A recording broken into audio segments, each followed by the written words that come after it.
Hello and welcome to another weekend spotlight here on patreon.com/grapple. I'm Benno. And I'm JP.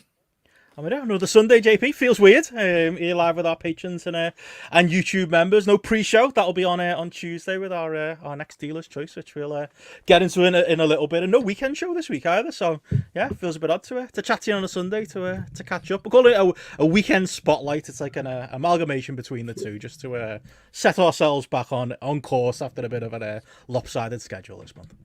Yeah, exactly. It's always slightly unusual not doing like one of our like Patreon shows, not on a Sunday and swapping it around for a spot. But I'm liking it, mate. I won't lie. We need a theme, don't we? Like, what's an equivalent to Party All the Time? That's like, because Party All the Time gets you excited for the weekend, and it's like the weekend's over by the time we get to Spotlight. It's kind of like the week's about to begin. Is there an equivalent song we can use, or are they all just very depressing? I don't know. That's the problem. I was just immediately thinking that they would be quite bleak songs, wouldn't they? That we end up that we end up using. And I don't like. I don't know. I'm trying to think of something. Sunday, bloody Sunday, mate. It describes exactly. A great Sunday, you know. Well, got to wash the car. Sunday, bloody Sunday. Exactly. Encapsulates the frustrations of a Sunday. But no, most Sundays I'd be like quite morose, almost thinking about work going into the weekend. But as people can guess by not only my attire for video viewers and the backdrop on here, I'm all right today. I feel. I was going to ask how your weekend was. I think it turned out it was good, mate. It seems like it was a busy weekend. I'll talk about it more on the pre-show. I was refereeing two under eight. Wait, hang on. What refereeing? Refereeing, mate. I was. There was all I'll say is a shocking amount of needle going on. Really, did you call it down the middle? Did you get it? Did you have dad telling you what to do? I want to know everything. What's this? Mate, I had my stepson bollocking me. I had Harry bollocking me on the pitch, and I was like, "Don't." Otherwise, I will. And I thought, I don't really want to be the person who sends off a 7-year-old, but like that's that you're backing me into a corner here, mate. There was that. There was a show that we went to. I want more on that. I want more. Did you have to deal with the dads? That's what I want to know. Were there angry dads and mums on the sidelines? No, it was in the main. I was lucky. I got away with it. Like the Wantage Town FC coaches and parents were generally in the main all right. Because they do two games at that level, you see. One's like a league game, 20 minutes. And one's where they just chase around the ball into different corners, I see. I mean, as someone who'll be going to football training tomorrow, that's the thing they're trying to drill out of them is like get into space, get into position, passing down the lines and stuff like that. And sometimes they just don't buy it. They just all chase after. They end up tackling each other. And then you could just see the coaches getting frustrated, of whom Football Dad is one of the coaches as well, so he would get massively frustrated by it. But yeah, we had it was a busy weekend for that, and that was, but it was good because I was fearing the worst. I was fearing like, am I going to end up being like basically chased off the pitch by like an angry group of parents? That didn't happen. I thought that was fine. I wasn't the most professional as I ran off to Vicky. At points when they were like when it was half time, it was going coffee and a vape. I mean, bring it back to like 1920s, 1930s attitude proper to football. Stuff. It was, but it was, and the sun was shining, which I know now at this point is pissing it down. But I was like, so I managed to avoid all of that. So yeah, overall, generally a success, and one I don't have to repeat for a little while yet. I've done my stint and I got away quite lightly. Some of the other dads won't be as lucky because I've seen, honestly, it is that bad. It gets underrates football, and you get some of the angriest people on the touchline. Like sometimes you can see some really like, Jesus, they turn it. It's like they're treating it like it's a fucking Galatasaray away or something. That's the problem, from like the late 90s. It can get bad. Yeah, that's better than getting like you'll have that turn that'll come up where you've got to be the one to wash the kits. That's not as much fun, but yeah, being the man in the middle. Tommy Young, as Simon said here, firm but fair. You know, that's how I believe it. Called it right down the middle. I didn't do any Bill Alfonso like blowing the whistle all of the time. I was like, in fact, I openly forgot that I had a whistle there to hand a lot of the time, and I was shouting, but got away with it as much. But yeah, straight down the middle, Daddy. Andy Ogden says here, the heartbeat theme would be good for a Sunday spotlight. Does feel like Sunday, feels like bath time. Feels like time to get ready. But again, that just brings back bad memories for me. We need something more positive. But yeah, how was the rest of your weekend, mate? I'd like to match you there. I did fuck all. I went for a walk today. That's about it, really. Watched some wrestling. I really had no business watching today, which we'll be talking about later. That's pretty much how my weekend went. On Friday, I had an early night. Just getting to that age, mate. It's what it is. Tried to stay up for SmackDown, fell asleep. All right. That's pretty much it. Before you move away from you burying the lead there, mate, what is a Benno early night? Oh, that's still like 1.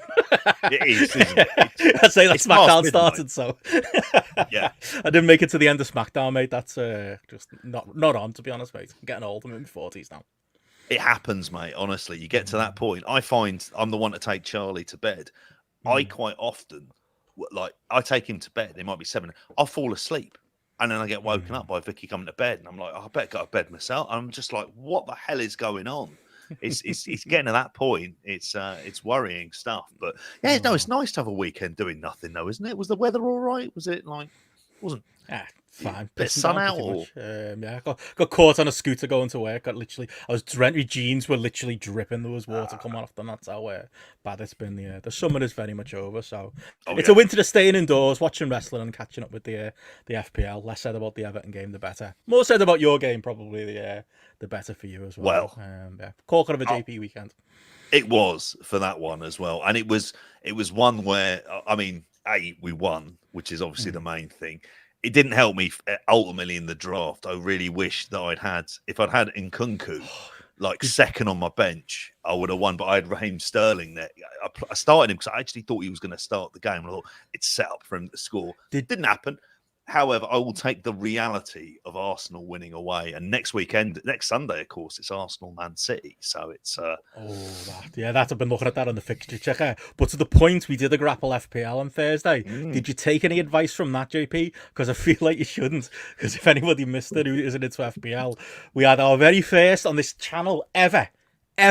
Our first ever super chat. We actually got 2. The second one was from Will Cooling. Thank you, Will, the non-problematic Will, who gave James here a jump scare when I said Will's on the line during that intro to Will coming on. But right before him, we had some bloke who was like, he was like, oh, I'm a big fan of this podcast. 100% he was on the wrong channel. He must have thought he was watching Planet FPL or something actually good. I'd started asking for advice on his wild card, gave us a super chat. It was like 7,000 Indian rupees, which turns out to be about £1.50. But we'll pocket that change. And the one bit of advice we gave him was he'd done a wild card and he had Sanchez in goal, and we were all like, he's ropey, get rid of him. 15 points he got this week. That's what you get for listening to us. The first time somebody fucking asks, and we did his legs. Oh, if he's listening to this, I apologise. Can't remember his name, but I don't think he's going to be back. That's the level of FPL advice we give on. We're going to be doing them Thursdays in the international break if anybody missed it. But Jesus, it was a funny one, wasn't it? Because it was always like this weekend. It was either you had Haaland or you had Salah.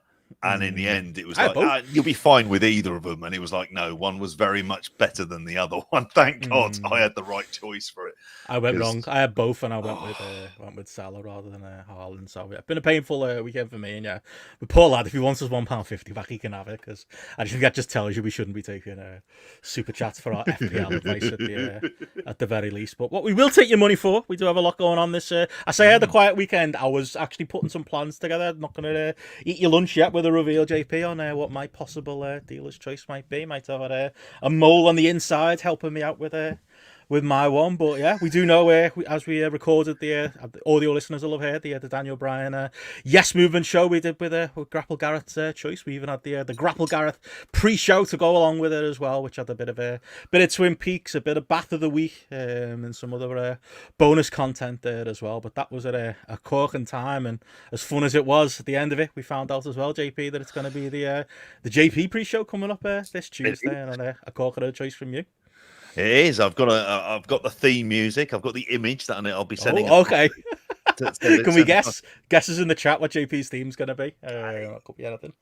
I mean, I think what's scary is you were unerring. Like, it was almost like I haven't written this down anywhere, so I don't know how you've managed to work this out. But fair. Too much time together.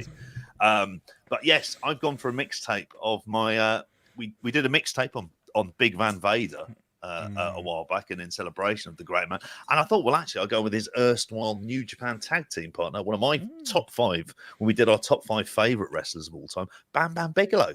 And it was at risk of turning into a behemoth. So currently on there, and I mean, and I'll forgive all of you if you manage to like drop the odd one on the playlist as well on there. But we go from like the start of his career, which is going to be which is him versus Jerry Lawler, which is kind of like first major feud. There's a match against Andre, which is down for the sickos list, because unless you're a fan of bear hugs, like, you know, it's going to probably be a hard watch, because it's later on Andre from 88. Then he's Barry Windham at Starrcade for the NWA. Starrcade True Grit, which I don't know. I've just managed to blank this entire show off my mind. Steve Williams, UWF Beach Blast, old Herbie Abrams. Him of the cocaine and jumping out of windows without his trousers. A tag match with Big Van Vader against the Steiners. 2 Bret Hart matches. One from the European Rampage show, which is like him versus Bam Bam in Italy. The other one, King of the Ring. Obviously, Lawrence Taylor at WrestleMania. Gotta be in there. Yeah, it had to be there for that one, really. I just want to see how it holds up in 2024. That's just, and that's probably like the theme of a lot of this. I'm not expecting these all to be like, oh, they're all great killer matches, but I think they'll be entertaining. And it's just a merry-go-round of going all the promotions. Then we get to ECW, so him versus Spike Dudley, which I replaced it against a half-hour Shane Douglas match, which I think you'd all appreciate, really. And him versus Taz, the one with the ring, so Living Dangerously, 98. I had that tape somewhere. Oh, yeah. And then we finish up with a couple of WCW ones. So him versus Goldberg at Super Brawl 9, and then him with DDP and Canyon versus Chris Benoit and Perry Saturn for Bash at the Beach 99 as well. Matty got to you then. He did. In the end, I felt guilty, particularly when you look at his list and it's like you're saying, what, you got a cage match. It's like match worth recommending, and it's like Jersey Try, and I went, oh, I'll put one in there for me. It's in the sickos list, but like I thought, well, I'll give it a go. See, Andy asks you, is Bam Bam still alive? That's my biggest recommendation, and sadly not. But I remember like in WWF magazine, like when he'd left WWF, and there was like a full page spread. I think Vince Russo must have written about, you know, if anyone's wondering an update on it on Bam Bam Bigelow, he's gone fishing, and it was like a whole thing about how he's retired from wrestling to go like become like a professional fisherman or something like that. It's like, and it ended with good luck, Bammer. I reckon for a full year, I believe Bam Bam Bigelow would like retire from wrestling and become a fisherman. Only when I got a little bit older and found that now he's in ECW, mate. And then he popped up in WCW a little bit later than that. Got worked by the mags, so that's kind of my connection to Bam Bam Bigelow. So I'm like, he's like you always say about Jeff, Forrest Bump, but in a bit of a different way. He's been everywhere, done everything, every period of like wrestling, like fandom through the late 80s into the 90s and early 2000s encompasses Bam Bam Bigelow in some form. But I've never done a deeper dive on him, so yeah, I'm looking forward to doing it. Yeah, that's it. I think this is like, as you've said there, you've kind of nailed like what is like kind of the big thing about it, which is it's going around all the promotions. So as much as anything, it'll be the look and the vibe of shows. I think will be as much interest in anything else, and seeing what crowds are like. Like obviously UWF isn't something that we've looked at in massive amount of detail, but back in the day of like all the Aptomags and stuff, I was all over that stuff. So yeah, got it. The full playlist is on I know as part of the Patreon's chat on our Discord as well. We'll have it up when we release this as well. Yeah, throw it in there too as well. So really looking forward to it. I think it'll be good fun as much as anything else, and it's following on from Gareth's absolutely corking choice of the story of the Yes Movement, which is just brilliant. I mean, it was like a really, really, really great choice, and obviously incredibly topical. Coming a couple of weeks after All In and everything else, so it's a banner month for us, Dealer's Choice, and then obviously we got. It was one of those where it was like, it's a period like I fondly remember and also absolutely hate. I fondly remember because I enjoyed following the news cycle around the Yes movement and finding out whether the plans were going to change and whether they were really going to go with Batista or Randy Orton. But it's also filled with, as people who've listened to it will know, a lot of fucking pain and a lot of that podcast just reminded me how much I fucking hate the Big Show and how glad I am, despite the barbecue that we did that one year, that I buried him on our 5-1 worst wrestlers of all time, because I was close to putting Kane in that spot instead of Big Show. But Jesus Christ, that run into 2013 into 2014 was fucking terrible. But it all comes good in the end, and it gave me nice shiny feelings at the end of it, and reminded us all that I think it was David Sykes was saying on the Discord that Matty claims to say every week, well, as you know, guys, I'm not a Daniel Bryan guy, in his words, and then spend 2.5 hours pretty much just joining us in the loving of how good Daniel Bryan is and how fucking unbelievable Bryan Danielson the man is for coming through the other side of all that shit, even moreover, even bigger a babyface, and actually making that shit work. So yeah, the boy doth protest too much. I think he's secretly a Danielson fan, so you can hear that revelation be made over those 2.5 hours we recorded, as well as a lot of paid, a lot of love, and a lot of detail, as it always is when we do a show as well. So highest recommend, and just as a bonus thing, you can obviously, we're going to be doing all the Dealers Choice shows live. You're wondering where the pre-show is, if you're watching Spotlight, we will be doing the pre-show along with the Dealers Choice shows live through the month, so there's still plenty of the month left to join us. And even if you don't, I think you can buy the individual episodes now on Patreon, £3 a go if you don't fancy joining us monthly. There's all kinds of ways to get your hands on it, but yeah, highest recommend for that last show. And like I say, JP's coming up on Tuesday, then it's me, then it's Matty, so yeah, you'll find out what I've got in store for you at the close of that show on Tuesday. I am giving no hints. You'll find out with everybody else on Tuesday. But that's Dealer's Choice Month. We are here for a bit of a catch-up spotlight with no weekend shows. Got a bit of news to get into, a couple of big lead topics to get into, and even a bit of Dynamite to get into, which we usually do on the weekend show, JP. But I'm going to start off with, when we did Garrett's pre-show, we did talk a little bit about your thoughts on All Out coming out of that pay-per-view. But for those who didn't hear it, or to kind of lead into what we're going to lead off with, which is kind of the switcheroo AEW have done in the build to WrestleDream with Mox, Darby, Bryan, and Nigel, and all the other things going on. Best 1-2 combo of AEW pay-per-views of all time. Would you agree? All in, all out. That's what I'm. That's the talking point I'm trying to throw out there, JP, and make a thing.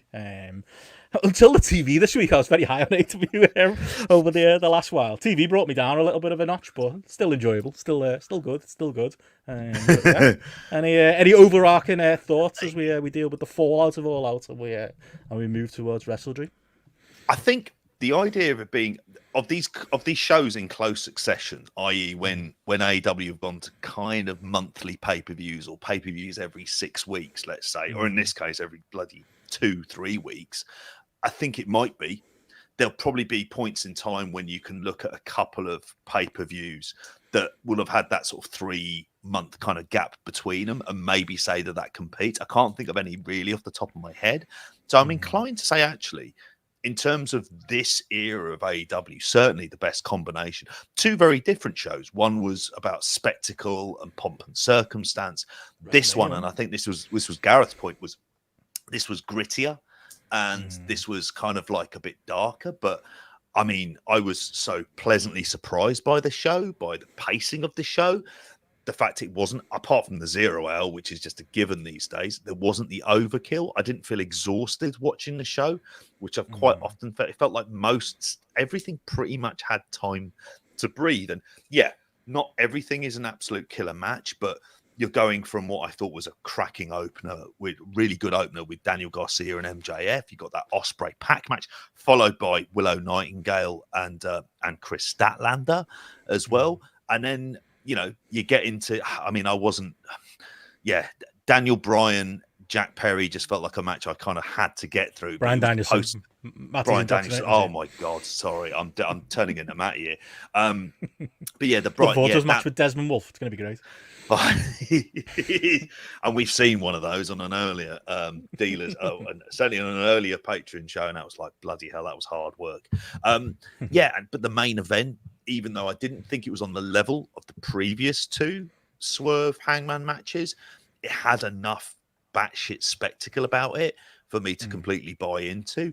I mean, I wasn't one of these people who was like, won't somebody think of the CHILDREN like people about all the levels of violence and things like that. I thought that it kind of warranted it as much as anything else. I mean, one of them burnt down the other fella's house. Like, I mean, you're going to kick off about that. The cinder block, not so much the Swerve getting like power bombed onto it, but more the the cop killer where it scraped on Hangman's back, that haunted me. I was rough. audibly gasping. I was laughing at the needle spot, but I thought it was like a really great pay-per-view, and it put me in like okay, we're getting to a next direction of AEW, which we'll then talk about how we're not really in that place yet in a few minutes. So imagine if some of those, if it had that spot had been pulled off as intended, and how some of them people would have replied, because Swerve, the deathmatch guy, was 100% trying to get that syringe to go through his own mouth as Hangman did the spot,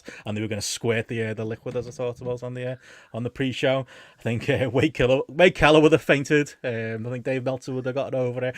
One of them, as we talked about, I get it. If that, it's like for you don't like death matches. We've been to TNT GCW shows, and you've not wanted to kind of be there for it. I understand everyone's got their own line in the sand. I kind of said for me, it's though some of those death matches where they like stick hooks in fucking Zandig's back and he'll be hung from the ceiling. That was one of those moments where I was like, a bit much for me. That, you know what, lads, didn't really get any much enjoyment out of watching that man be mutilated there. We've all got our own lines in the sand, but as we talked about, this last week's worth of discourse has just been kind of insane and has buried the lead, really, which is like AEW should be different, and I think there was a lot of like pale clutching over, what are the TV networks going to think and things like that. I mean, it wasn't really represented on Dynamite this week, was it? Or Collision or Rampage, that dark tone that we got out of AEW on a pay-per-view show that would be largely watched by adults. And if you're letting your kids watch a match that's built the way Hangman and Swerve is without a pre-watch, well, that's kind of on you. I think it all kind of came to nothing because it was really back to normal for Dynamite and Rampage. And I think that's a negative. I enjoyed the different tone that we got out of All Out, the more adult, darky, grimier, as you described it, kind of set and that they have for All Out, and just everything about it. Where it's like, oh yeah, this, WWE does shiny. AEW can do truly for the sickos type content, but yeah, we kind of came crashing back to earth with the TV this last week or so. But I didn't think it was a guarantee. I wasn't certain which team you'd be on there with the level of violence there in the main event. But obviously, yeah, there are matches that earn that violence and there are matches that don't, and it's fucking Jimmy what's his name against whoever on a GCW show just for the fuck of it. That's not down your street, is it? But obviously, no. Yeah, it's been earned, and it's probably going to be at the top of most of our feuds of the year again. Hangman and Swerve, I think that's the place to do it. So yeah, good to hear, really. I think Mikey kind of nails it in the chat when you were talking about the 1-2 of the shows, that All In was like a new hope. In terms of Star Wars, it was like kind of like very feel good. Do people cry during that? Because I cried during All In several times. Got to be said. Yeah, well, I'd imagine they did the first time they saw the destroyer following, like when Darth Vader's chasing down Leia at the very beginning. I think that like kind of blew people away from it. But that was like a very like kind of, it was good. It was feel good. It was like all the stuff we kind of loved about wrestling. I know there was an emotional side for us because obviously we'd done the live show. It'd been a big weekend for us, and then you get to All Out, and that's very much Empire Strikes Back. It was brutal, it was gritty, and it wasn't always. It certainly was. Well, if you go with the finish of the world title match and the finish of the cage match as well, these were like kind of darker endings, leaving you in like, oh my god, like the kind of the evil people are taking over AEW. But I like that. I like the change in tone, and like say, there's no child spending $70 in the US. There's no child in it. If they are staying up till 1 a.m., that's a parenting problem. That's a you problem. That's not an AEW problem. And I'd say even stateside as well. If you're just buying a pay-per-view randomly, thinking, well, I'll plonk down my 6-year-old in front of this for some feel-good wrestling as well. And I'll get onto that later on, the live wrestling I saw this weekend, where we thought we were getting one type of show, and then it very much turned into another type of show, which was kind of funny. And I have to say, got like a good reaction off the kids. So I don't know. Maybe the kids love violence these days. I think that's one of the lessons I might have learned. But the idea of getting offended by it, I think that just plays into this horrific sense of tribalism that you're seeing online, where there's no kind of nuance of the conversation. It's very much like it's either great and you have to think that it's great, or it's the worst thing you've ever seen, and there's nothing there. Like, I mean, unprotected chair shots, and it's like, well, the chair is clearly gimmicked, for the love of that Christ. talking. I can't believe we went through that again. I genuinely can't. Like, Nah. we all learned last time. It's as fucking solid as a bacon sheet. And if you want to kick off about bacon sheets today, fair enough. But like, it's very obviously gimmicked. They wouldn't gimmick it last time. And they go, you know what? This time, lads, just use a real one. It made a loud sound, but that's part of like the design, you know. I can't believe that got forgotten and lost again. But no, good to see it on the right side of history with it JP. Oh yeah, like I say, I kind of want more of that from AEW. You know, when the moment is right, and you know, as we change gears and they've changed gears, like we're now on the way to WrestleDream, and yeah, they've had to very quickly come up with some directions for that kind of coming out of, you know, the much enjoyed all in and mostly all out kind of period right into to WrestleDream in Seattle coming up. And yeah, does feel a bit like if All Out was booked for a 2-week break, and they managed to do a really good job of threading the needle between the two. I feel like the plans have just been turned on their head for WrestleDream. You can't tell me the directions we're going in right now were planned in any way in advance, because it does feel like something has changed, like very clearly, like as we've been talking about, the fact that AEW's one of their many, you know, little problems that they kind of are, as much as we can enjoy the overall pay-per-views. You know, when you talk about, you know, debuts has always been our thing, too many belts has been our thing. As Patrick on our Discord has said a few times, I think the actual problem now is too many number one contenders rather than too many people with belts, or more to the point, too many people with belts challenge of other people's belts. It's like this, you know, merry-go-round of the same 8 to 10 people all challenging for the belts back and forth, and nothing crystallizes that more than like these directions going to WrestleDream for like the title. Like, what is going on? Like, why was Darby Allin the number one? You know, because we were confused at the time when he won the Royal Rampage. I'm sure you got fond memories of that, JP, which apparently set him up with a title shot for Grand Slam was the idea. And we were dead confused. We were like, hang on, is that the All Out title shot? Why has he got a Grand Slam title shot when there's other people who are having matches to be the number one contender, and we've got these other 2 pay-per-views to get through before we get there? What's going on there? I just assumed there was a plan.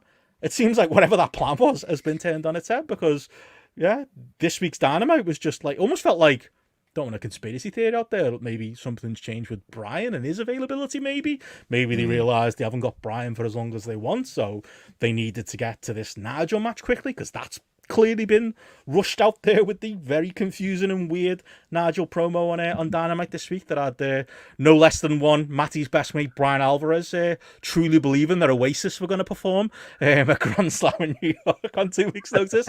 You know, Oasis who are literally selling out stadiums, you know, around Europe this time next year. Yeah, apparently they're going to do an AEW show that's only sold about 3,000 tickets. Of course they are. Doubt it. Bryan made, but I think that just speaks to Bryan's maybe lack of going outside and following things that aren't wrestling as much as we love him. But it was a really confusing like turn on its head. You had Darby kind of, and I acted. For me, the dynamic is very similar to like Walter White and Jesse in Breaking Bad. That's what Mox and Darby Allin are to me. And Mox was full on playing Heisenberg, trying to like Jedi mind trick Darby into, you know, putting his title shot on the line, but at the show where he was supposed to be taking the title shot, because Bryan wouldn't make the show, only for Nigel to then come out and do that confusing promo and then have to thread the needle between 1 being really happy he gets to wrestle Bryan, and 2 lean on that heel shtick that he does. Just seems very messy, JP. Maybe getting to the right places coming out of it, but something for me has clearly changed. Oh, something's definitely changed. Like, I mean, and I have to say, when you look at it from above, the actual changes themselves, you go, okay, you're finally doing Bryan Nigel, which is, again, it's very much a sickos match. And I'm thinking specifically of the sicko sat across from me. Well, you're not literally sat across from me, but you're on the same screen as me, who was there holding his mouth as Nigel was headbutting a ring. Can't wait to make me Dynamite debut, mate. It's coming, isn't it? It's coming. Oh, it is. Like that's the bit that then you've made it, mate. Then won't be the only wrestling show I'm on this month, but anyway, hi on.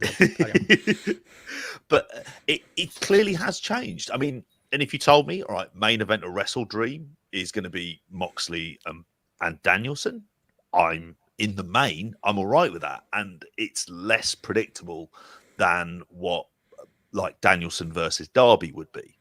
Well, I'd just be expecting it to be again, a very good match, but Danielson wins. And it's a string of these before we get to one of the main eventers. And it's which one do you go with? Who's going to kind of end his career and where you go from there? I don't know if something's changed with Mox. And I wondered whether or not, I think it was the Mox show Dynamite this week, wasn't it? Fucking hell. Really as for somebody who, like, for months hasn't done anything of substance. And that's an incredible statement to raise, because he was IWGP champion during this fucking period and he wasn't doing anything. And now all of a sudden it's the Mox show. He's involved in storylines. He's got himself a kind of a new stable and some presentation aspects of the stable I kind of like. I don't mind. I'm happy with Marina Shafir in what is effectively an MMA China style role. I think I think the idea of him and Claudio in just white t-shirts and stuff. I'm thinking, okay, I'm kind of like I don't mind that presentation. As long as it stops at the t-shirts. Yeah. Oh yeah. But I think that's like the best. At least they're using him. At least they're doing something with him in the meantime. So it just made me wonder. I think you're right. I think there's something possibly going on with Danielson, and this could be injury related. And it wouldn't be surprising if that's the case, because I know he's spoken about the neck surgery. But again, it could be a work. I mean, we all worked into thinking Swerve bought his childhood house, for God's sakes. I fucking fell for it. And it turns out it was just a house that they could burn down, which, I don't know, seems like a waste of what was probably about £50,000. But anyway, I digress. But you've got the stuff with Bryan where you're getting this Nigel match out of the way, finally. And you're going to get Mox defeating Darby, because there's no way Darby's going over in that match. So it's like, okay, I can't see it happening. I want him to win, because, like, controversial take, like, I love Mox. I love this presentation of Mox, because if I'm honest, I've been broadly bored by Mox for a good chunk of his AEW run, mostly the stuff around the Blackpool Combat Club. This is the most exciting Mox has been in a while. I said there, Dynamite was built around 3 different Moxley segments. It was like Attitude Era Raw, wasn't it? We're like, oh, here's Moxley again, here's Austin again, coming out for another segment. There was like a through line there, clearly, where he's very much, I feel like he's very in control of what his character's doing too. Like that promo at the start of the show, you can tell, they're his words, and he's talking about being motivated again, and he is kind of like that Poochie character that's all over the shows. I'm finding, like, even just like you say, the way he's dressing, the general vibe around him, he feels so freshened up and so exciting. I actually think, and I'm sure a lot of people would agree with me, the worst thing that could happen is for him to be the one who beats Bryan for the belt, if that's the direction we're going here. Because how many times have we seen it with Mox, where he's been like defending champion with a belt? I feel like it happened 3 times this year, or at least in maybe not the calendar year, but over the last 365 days. Whether it was like the fucking international continental belt or whatever the fuck belt he had, the New Japan belt, or the AW belt. If you go back a little bit further back, I've never found those runs of Mox that taking on all challenges, fighting champion type thing particularly interesting. Maybe you could throw a different spin on it. If the idea is for him to beat Mox at WrestleDream and beat Bryan at WrestleDream, and we're doing that a bit quicker. But I kind of hope they're going the other way. I'm hoping they've thought, well, it's Seattle and we want to do something interesting.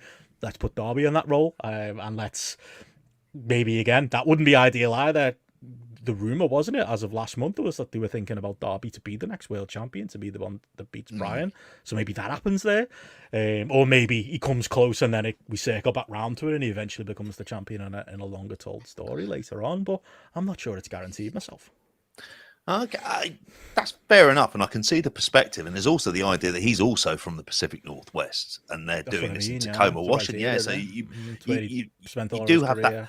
Yeah, you do have that kind of interesting dynamic. I wonder, though, whether or not it's a case of, do they think that simply put that Moxley will shift more tickets than Darby Allin?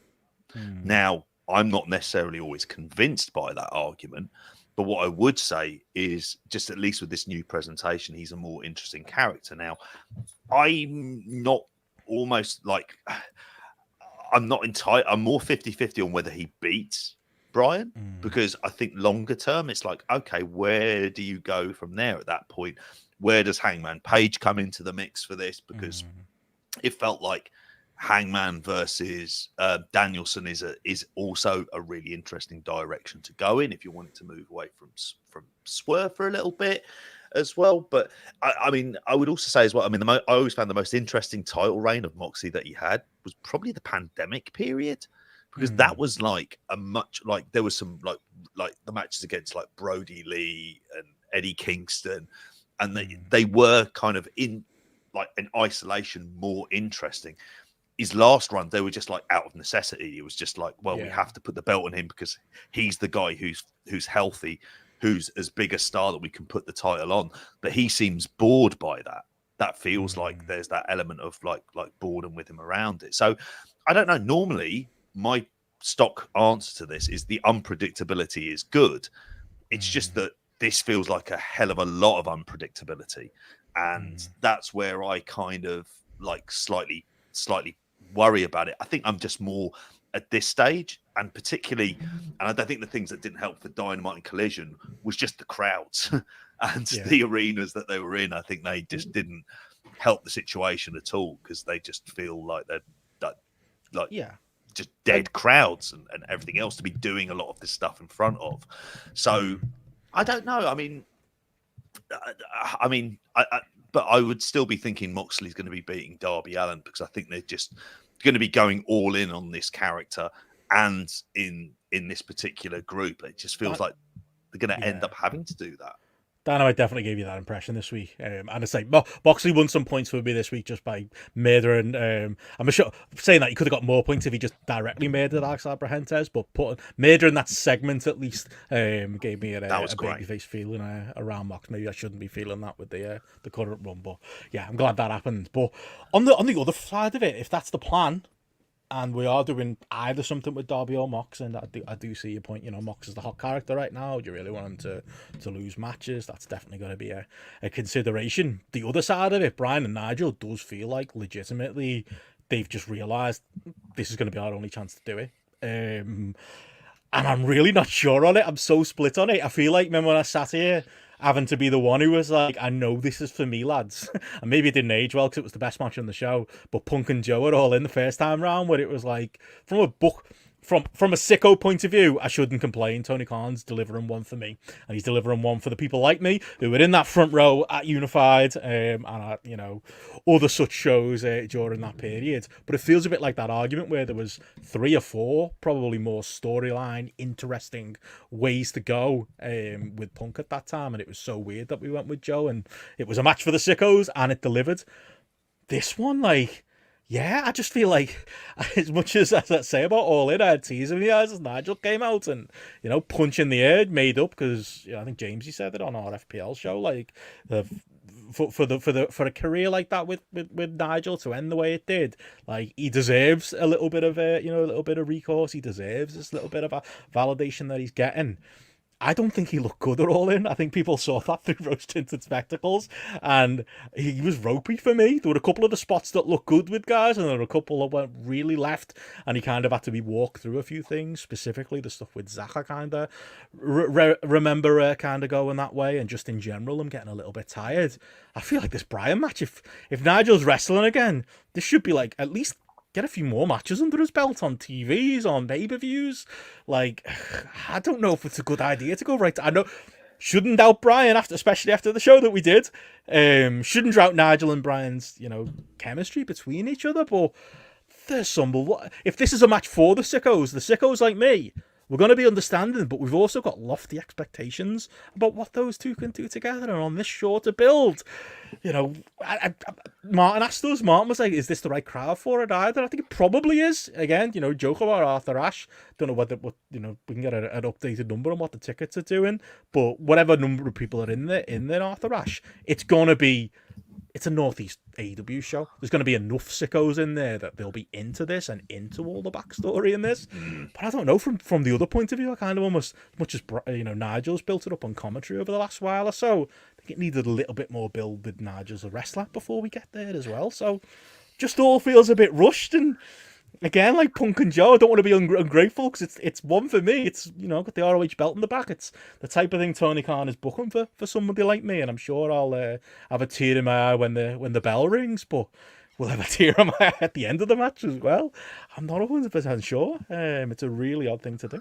Sorry, Sam. It is really odd, and I'm the same as you, and we said it when we did our All In review show, which was, I love the pop, I love the moment, I loved him coming out to Oasis, not the lads there live, because let's face it, the cost of getting them to do that live would be 1 year of what their new contract with Warner Brothers Now Discovery that would sell our be. thrash out, to be fair. Like, we might kill two birds here. This might be a way of sorting this out. I just can't imagine Liam Gallagher being a massive AEW fan. And I say Liam in particular. I think Noel will go wherever the money goes, but I think that one is just like that feels like slightly mentalist that he would end up doing that. I think the part of the thing with this is part of the storyline for getting this match really requires Bryan Danielson being out there kind of confronting Nigel on all of the shit he's been talking about him on Collision. And he was obviously doing this week. I think I always thought when this match happens, there's going to come a point where he's just going, I've been listening to what you've been saying, it's not been lost on me. I know what you've been saying, and we're going to have this. And instead it was just like Nigel says, I've spoken to Tony Khan. Nigel has an announcement. And then they sort of throw it out there and you're like, right, okay. And I think this is, talk about tests of Bryan Danielson before he goes out. This is a test. Because how long can they go? Yes, Nigel cosmetically looks in good shape, but not ring shape.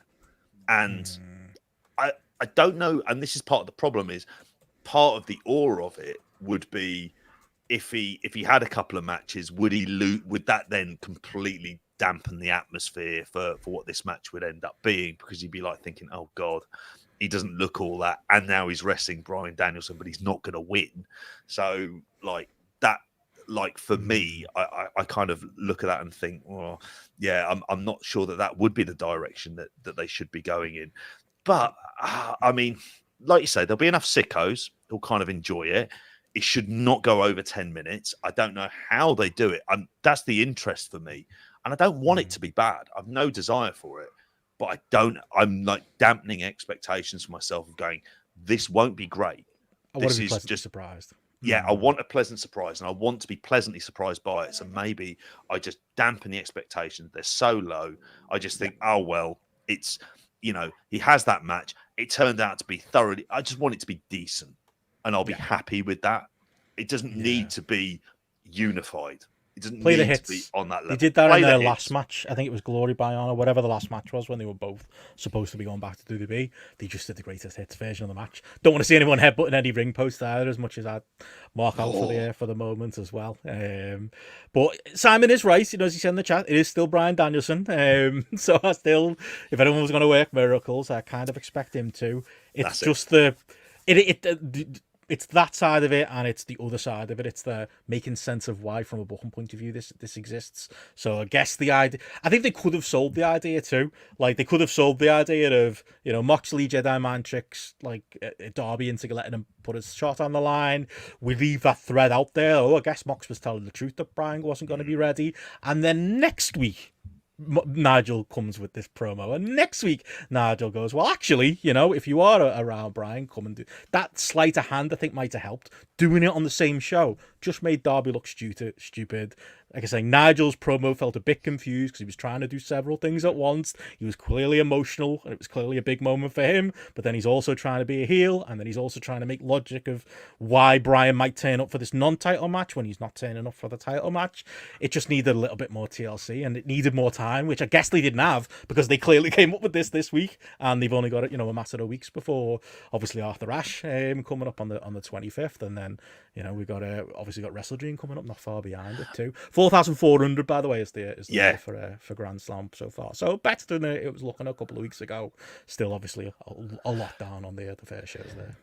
It was 20,000 a couple of years ago, which says a lot. And I don't know whether or not is some of these changes in reaction to that, because I don't think these are matches that are going to shift tickets for this show.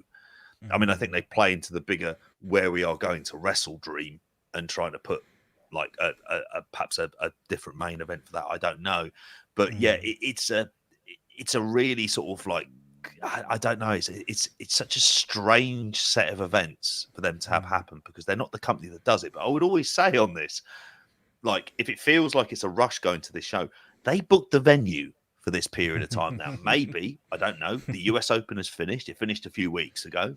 I think, did they have to book it for September 25th? Could they have done it in November? I don't know. I think there's a Ruth at Arthur Ashe as well, isn't there? So they perhaps could have done that there and given it more time and made it feel more like a kind of like special event. And instead it feels like we are rushing into Arthur Ashe. At this I considered going. Half of me was like, because I'm going to Full Gear now, because that's also in the Northeast. There's going to be a lot of Northeast shows towards the end of the year. But half of me was thinking, should I go to Arthur Ashe? If it felt like a bigger show, I would have. If we'd have known Bryan and Nigel was being announced for it, I'd have sat front row. Genuinely would have found a way to be there and redo that part of my life again. I'm in my 40s now, JP. I get by on nostalgia and midlife crises, so I'd totally put the money up to do that. But yeah, I'm still cheddar about it, as Simon says, and Nigel seemed made up as well. But they're gonna have to thread that needle going forward, and probably let's talk a little. We'll blow through it quickly. The other TV from the week, obviously, it's getting a little bit on now from Dynamite, but I didn't overall enjoy Dynamite as a show, as messy as some of that stuff was. I did genuinely think the Mox and Darby segment was well delivered. Like I say, massive shades of Breaking Bad. If that wasn't the inspiration, then honestly, it felt like it. Maybe it's just the fact that Darby does remind me of Jesse Pinkman, and just in general, Darby Pinkman. That could be the title to this show. I love the Mox promo. Oh, sorry, JP. Have you seen the film Green Room? That's all. Because when I heard the Romper Stomper story, I thought to myself, okay, so, I mean, obviously, spoiler alert, Russell Crowe plays a neo-Nazi. And I thought, and Darby's what is effectively meant to be a punk character. I thought, really combining punk and neo-Nazis, that seems like Green Room to me. Right up Mox's street, innit? Kind of fits, doesn't it? But obviously we had that segment. We had the segment where obviously we were beating up the jobbers as well. It was a good night for Mox at the opposite. Felt like Dynamite. It was just a bit of a weird show otherwise. The Ricochet push still seems to be weird. I feel like Sammy Guevara ate his lunch in that match, and I'm not a big Sammy Guevara fan, but I felt like if you watch that match and you're supposed to come out of it impressed by this high flyer Ricochet that's going to beat this generational high flyer that's can't wait for this dream match with Ospreay. I mean, why would you agent that match in a way that Sammy got the better spots and the more memorable spots? Why is Sammy the one jumping off the fucking stage? Like, what are we doing? Like, Ricochet couldn't have, in his own performance, looked extremely ordinary, but he was made to look even more ordinary, I felt like, by the way they laid that match out and the way they did it with Sammy Guevara of all people. So that didn't fill me with a lot of hope going forward. I've got plenty to say about the tag team thing that ended the show and carried over to the weekend's TV as well. But yeah, any thoughts on that stuff, JP? I mean, I thought I wasn't impressed with Ricochet. I'm not particularly, I have to say, I'm just not particularly enthused by it. It's proven more and more right. What I was kind of saying from the start is you need to do those big matches with Ricochet early, because the boom will you leave it 3 months, no one's going to care anymore. He's gonna slot into that mid card and have those hour one Monday Night Raw matches that he's kind of become known for now, because he's looking quite normal. That's it. I think that's the problem with him. Is maybe this is a 2024 thing. Is he just looks and feels very, very normal. He feels like he isn't particularly special. The stuff he does is done by other people on the roster, whether it's Sammy Guevara, whether it's Dante Martin. There's plenty of people, whether Will Ospreay, obviously, like other people who can do those kind of spots. And I think as time goes away from the match at Best of the Super Juniors with Will Ospreay, it's a rematch you almost should have gone into straight away. Like, I'd be in complete agreement with you on that. I don't understand, like, the idea of trying to build him up with a few wins, because he already feels cold to me. It was like almost when he came out, I was like, oh yeah, he's there now, isn't he? And like when he did the backstage, cold, I'd say lukewarm is probably the word. It can be saved, but it's just not been very interesting so far.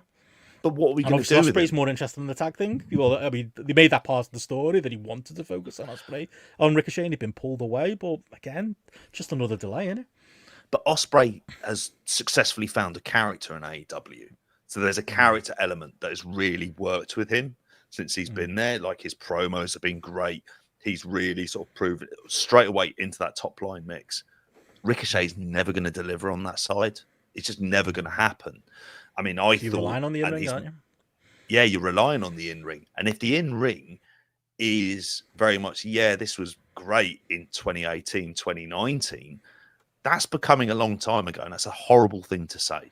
But we're talking sort of 5-6 years to where we think of him being at a certain level, and it did make me wonder, like, is, you know, when I was looking at this, I was thinking, God, I just wish he'd kind of gone to New Japan first, because they needed that kind of infusion. He would have been immediately over with that crowd. He would have stood out a lot more in that crowd. I know he's making noises about wanting to go there and work G1s, but then everyone says that. So, I'm not particularly Bryan's hopeful. still saying that. Yeah, he is, isn't he? Well, that's never fucking happening. He's never, like, I mean, God's sakes, if he needs neck surgery, what's the worst place you could put someone there, isn't it? Isn't a fucking G1, isn't it? Which, let's face it, historically is full of lads falling on their heads at least like bloody 10, at least for 10 matches in a row. So, yeah, I can't, I want to be proved wrong on this, but I just don't think he's got the character chops, and he needs that in AEW. He didn't have that in WWE. I think he's going in there almost with like a WWE. It feels like a WWE mindset, and maybe he's working off some ring rust. I don't know, but it's not like he's been out of action for too long, is he? It's just not something. It's just not something I'm excited by in 2024. But that would have been perfect to have that match at Grand Slam. That would have been like the way that they really, that I would have gone with that. Maybe Which that then was yeah. One of these plans changing, I don't know. But it ties into, as I'm sure you're about to say. Sorry, StreamYard kills me off. If you think it's just us, by the way, John and I are having the same problems as So Poison Rana. We're getting our $45 a month out of this. Oh. But anyway. Between that and my phone vibrating, and apologies for that as well, for that coming up. You're a popular man. It's all good. We're a professional podcast over here. But, like, that blows right into, like, the tag thing. Like, I mean, what scream? Like, that was like a walking advert for as high as we were coming out of All In and All Out, and we weren't the only ones to say it. You know, you've got this casino gauntlet. It's so fucking great. What a great idea. It's Tony Khan. Can't expect him to only do it once a year, but maybe if it was just twice a year, you know, Double or Nothing and All In, you know, and it's your big show thing that you do, or, you know, maybe it happens once more than that. Of course, less than 2 weeks later, we have a tag version on Dynamite, but, like, that was a bad idea going in. Coming out of it, I was just, what were you fucking... All it was an advert for the state of this AEW tag division. Like, when the Outrunners are very clearly the most over tag team in that division right now. And, you know, God bless them. They've gotten over. They've got, like, a comedy act over. It'd be a very WWE thing to do for them to get over to that degree and to not take advantage of it. I'm glad they're taking advantage of it when we get into some of the other weekend TV here as well. But it still didn't look good for the rest of that division, because it was just wall-to-wall fucking pre-show fodder, wasn't it? And acts that aren't as over as they used to be, or currently should be, you know, looking at the Acclaimed and looking at some others in there. The sacrificed FTR Grizzly Young Veterans to build this collision match rather than just letting them all be in the match properly, especially the Grizzly Young Veterans. And then at the end of it, most WWE thing possible, thrown together storyline team of Ospreay and Kyle Fletcher go over. So, like, after all that, and again, the match is going to be great. Of course it is. It's going to be, if anything, we were talking about the Young Bucks looking unmotivated. I think they'll be motivated when they're in there with Ospreay for a straight up tag as a standalone match. Can't wait for that. But it's a bit of booking, and it's just a general idea. Why would you do it? Why would you waste this great gimmick on this tag division that just, you know, if you didn't have the multi-seater machine guns waiting in the wings, if you didn't have the Hurt Locker or the Hurt Business or the Hurt whatever you want to call them these days waiting to make a debut, like, why would you do the match? You know, All In was built around pops and surprises and great moments. Like, they didn't have any of that here. They had none of the material.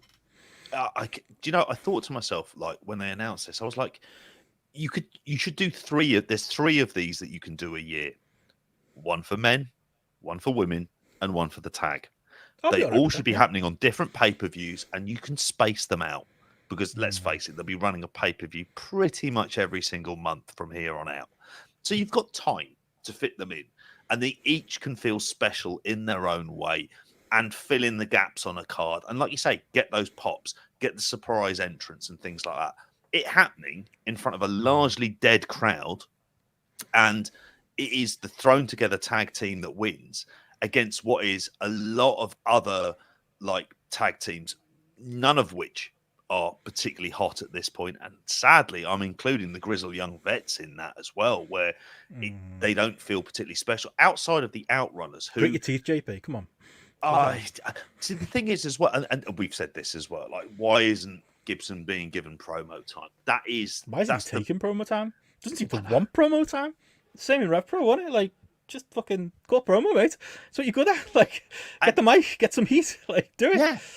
And they just become a tag team as well. I mean, I thought it was more interesting when watching Collision that Nigel was talking loads about how he was trials at Liverpool and things like that as well, and mentioning that James Drake came from the posh part of Blackpool, which he said, I didn't know there was a posh part. To which Tony Schiavone said, yeah, and me neither. And I was like, have you been to Blackpool, Tony? I would have been absolutely stunned if he ended up there. He certainly was in for an eye-opening experience as like the one that we had a few years back. But it said a lot about to say about the outrunners as well. I'm sure we'll mention them in a bit as well. They just feel to me like they filled the Acclaim slot of an undercard tag team with a good bit of comedy that's kind of gotten over at this stage. And trust me, I kind of enjoy the outrunners for what they are and what they're going with. But they are still a comedy tag team. It's the kind of thing where you need to spend quite a bit of time building them to the point where their big win would end up meaning something. But that's not something you'd ever have the confidence in them sticking the landing. So you probably want to go to it that bit quicker, which then means that if you lean too much into it, you kind of turn people off. So you're kind of damned if you do and damned if you don't, aren't you, with that? Definitely. But I watched this and I was just like, oh, it's them. Oh, it's them coming out. And I was left incredibly cold by this as well, as we ended up in the case of another wrestler who has a title going for another title, which has just been the theme of the last few weeks, which I was like, well, yeah, if we could get rid of a couple of titles, then we might be on to something then at that stage. I mean, I think it's a real issue. It's like that Collision main event the other week where they were, can you believe it? All 10 people in this match are currently champions. It's not good, that, mate. It's not good. No. Not a good thing. And half of them were going for different belts at the pay-per-view. But as Mikey says here, yeah, this week's Dynamite's going to have the Bucks and Okada versus Takeshita, Ospreay and Fletcher. It's for a mix of people. That's interesting. Okada and Ospreay going together just as a moment is going to be gigantic as well, isn't it? So, there is that. But, yeah, strange direction. And I kept on wondering if the direction of this is ultimately about bringing Mark Davis back. And I don't know if he's actually ready to come back at this stage. No, I don't. I'm not sure I expect him back. I'm not sure. But it also wouldn't be it's not a big enough deal in some ways to bring back into the mix. It's not like Aussie Open. It'd be great to see him back, absolutely. It'd be great to see him back. And I love them as a tag team, but it's not a big deal. It certainly hasn't been portrayed on AEW like for Aussie Open. They're very much a team who's been kind of generally there. Physically near being able to come back, unfortunately. But there we go. But yeah, as far as Dynamite goes, they're kind of most of the hot takes I had to blow through the weekend TV before we go into the other news headlines coming out of AEW this weekend. Rampage this week. Don't watch it, JP. It'll make you angry. Oh, I did. Takeshita going 50-50 with Action and Andretti. That was a real thing they did. Fucking Camille going 50-50 as well with one of the Robin twins or whatever they're called. Bizarre. And one of the worst promos of the year from Daniels, which kind of bleeds into Collision as well. I'm not sure what Rampage and Collision are at this point. Yeah, they're shows that exist with wrestlers. My thought, and we'll probably talk more about this when we talk about the TV deal stuff, that I was watching Rampage going, well, what really is this? Because sometimes, like, we'll have Gareth on, and Gareth obviously is a completist. He'll watch all of these, and he'll say, actually, quite often, Rampage is a nice hour of wrestling. I don't know. I mean, I had it on while I was doing the washing up, which maybe isn't perhaps the best way to watch Rampage. But what I saw was 4 matches. Like, that's what it was. It was just like, here's some matches. This is Rampage, baby. Yeah. And that's what we had. And I was like, oh, okay, there's a better use of this hour of TV time for it, because it is just complete, like, placeholder in front of an even deader crowd, because they're knackered from the other stuff that they've seen, like, before the more important stuff. Because I'm assuming it was taped with Dynamite, wasn't it? So yeah. I threw Collision on last night thinking, we're doing a spotlight on a Sunday. I should watch Collision. And I got about 20 minutes in before I thought, hang on, this is clearly taped, and then I found out it was on Thursday. I was like, they fooled me again. Because you know what it was, JP? I was so drawn in by that Christopher Daniels promo on Rampage, building up this fucking collision. Like, what are we doing? Like, that story's bad enough when it comes to, like, who's in charge, who's the EVP, who isn't. Now we're back round to Daniels, who got fired by the Bucks having wrestling matches. Because there was a demand for that, wasn't there? For Christopher Daniels to start having wrestling matches again. Like, he had his moments in his career where I was into him. He also had large swathe of his career that I really couldn't be arsed with him and never found him particularly interesting as an act. Wherever you land on it, and some people think very highly of Daniels. No one's asking for him to have another in-ring run. He was done, especially not to go out there and do a match with Jack Perry. Like, just like that's an idea that should have been nixed in one of those creative meetings that apparently have 45 people in them at AEW these days. What are we doing? Like, make him Adam Pearce or don't make him Adam Pearce. Either way, this mishmash, what a mess. It is. It's just very much, it's filler, and it feels like filler, and you're watching stuff that doesn't really have any substance at all. The last time I cared about Christopher Daniels was actually pre-Hulk Hogan coming in, where for the first time in TNA, they actually just went, well, we've got a couple of months to kill here until he comes in and ultimately tries to destroy the company, and we're going to push him to the card. And he was challenging Jeff Jarrett for the world title. And I was like, actually, I'm kind of into that because he's been around a long time. He's very much worthy of the shot. That was 2009. We're not in 2009 anymore. We are literally 15 years later.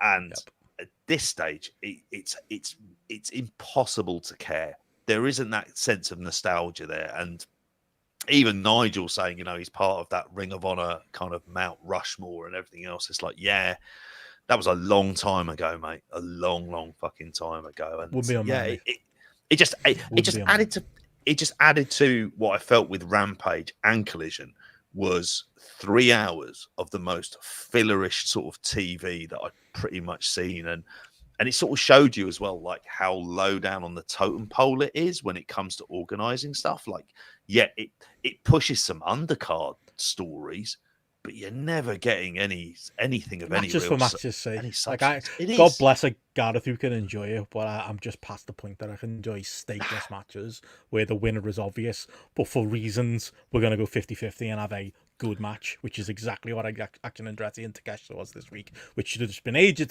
to be something a lot more interesting, which was Takeshita blowing through him and fucking turning to the camera and going, a card that I'm coming for you. Like, sometimes that's better than trying to get a fucking 7 on Cage Match or a decent star rating out of a certain defunct apps. But and who's this fucking beef bloke who's turning up sweating all over the place in a Ring of Honor t-shirt? I thought you might as well take a piss on it for as close to the not my spirit of Ring of Honor that he is. It's definitely not your Ring of Honor, mate. Honestly, it's not even Jim Cornette Ring of Honor. We've gone so far through the Rubicon on this. I can't. I was just like watching him versus Roderick Strong. I think it was on Rampage, and I was just like, why are my eyes looking at this? I don't ever need to see this as well. And yeah, and then he turned up in Anthony Henry's corner on Collision as well, which was packed full of matches. Don't get me wrong. If you like matches, and there are a lot of fans like Tony Khan who like matches for matches' sake, who would look at you sideways if you told them that you didn't want to see Takeshita go 50-50 with somebody, because you get a good match when you do that rather than just book him, the way you should probably be booked. But yeah, there's not much there with Rampage and Collision this week. We don't have the ratings for them. We do have the Dynamite rating. We'll get into it in a bit. Maybe talk with some other TV stuff. But I do want to get into some other news coming out of AEW before we do talk the latest on the TV front, JP, which is Daniel Garcia. There's been a bit of an update on his whereabouts. Apparently, according to Dave Meltzer in the Observer this week, has yet to sign his AEW contract still. Fightful Select confirming that report and saying Garcia had been considered for the win against MJF, but those in AEW have said that the reason he didn't was because he hadn't signed a new deal. Further information coming via Ibu of Wrestle Purists. I think his exact words were that Paul Levesque is horny for Daniel Garcia, which got picked up quite hilariously by certain outlets who like to copy and paste news stories. But apparently there's there's truth to that apparently Triple H sees Garcia as the next great technical wrestler, apparently, and that's why WWE is so interested in him. Regal apparently is extremely high on Daniel Garcia. That stands up to scrutiny, from Regal's little spy run in WWE, where the little snake was potting around with people he could bring back to Uncle Paul. But yeah, any thoughts on that, Daniel Garcia? You would have assumed, and it's interesting that credit to Steph was at the presser at All In, asked Tony Khan directly, as Daniel Garcia re-signed now. Tony Khan did not want to answer that question. Just clearly smoke to that fire. Daniel Garcia is still playing both sides, and we all took the all-out matches a guarantee that he was sticking around. The finish to that match and everything since indicates that he might well not be. Particularly because MJF's off making a film, isn't he? So he's off making a film, so there was a reason to write him off TV. You could have done, if you'd given Garcia the win, which I didn't think they were going to do, but you thought if you did give him the win, that's what a kickstart, because MJF doesn't lose many singles matches, as we know.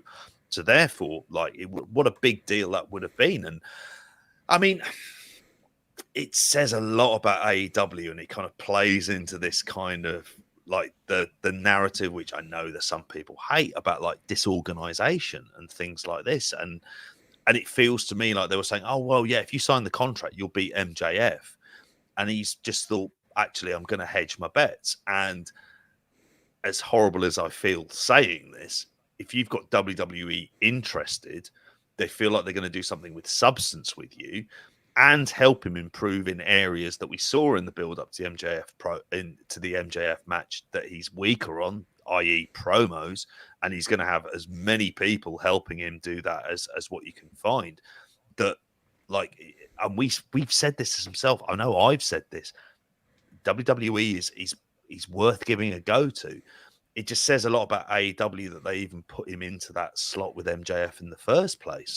Why did we even have this mini feud? It all feels ultimately so pointless, and it's not like. Yes, I mean, maybe the argument is they wanted to pay it off before he leaves the territory. They didn't want to leave that open thread. It's not like they put him over either. The only thing I'd say, to me, it almost felt like an advert for Garcia himself, because I understand what you're saying, because I've kind of said something equivalent to it myself, in that AEW's hand on Garcia has been so flip-floppy, and I mentioned the Observer there. I should say in the Observer this week, Dave did say he described it as a veteran on the AEW roster. I think he referred to him as either Chris I, or no, sorry, it was C. Irvine. That'd be too obvious. Saying that they believed Daniel Garcia was going to stay with a. He didn't name anyone, but it was very clear what his source was. That the belief was that Garcia was going to stay.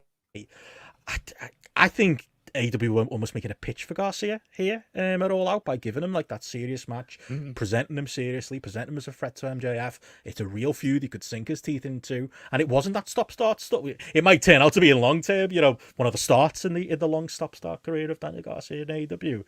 But I thought there was a lot positive with the way Garcia carried himself and the way AEW presented him, that maybe kind of go, you know what, as much as AEW had been stop-start with him, maybe that is the right place after all, than the gamble with WWE. But it sounds like from the report and obviously, things we've heard, that you kind of, Garcia's being pulled in those two directions by AEW, going, no, we'll get it right this time, and maybe showing the proof where the pudding was in this all-out build. But also WWE very clearly, if it's coming from maybe I'm telling you the sourcing is good, telling them that Triple H and Regal see him that highly and rate him that highly, and it's not a foregone conclusion that he's going to be forgotten if he goes to WWE, and he is going to get a strong, sustained push, because they do value him that much.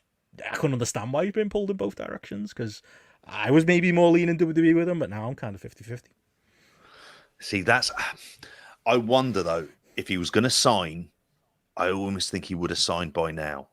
That them doing the match with MJF would have been the signal, right, we are going to do something substantial with you. And it's ironic if his source is C. Irvine for this as well, that the presentation they're going to go with is the one that's completely in the opposite direction of the presentation that he himself had decided that Daniel Garcia should be doing. It's all of the stuff, the dance, the kind of wacky sport, the sports entertainer stuff, all of that out the window. We're just going to promote you as Red Death Daniel Garcia, where he was beforehand.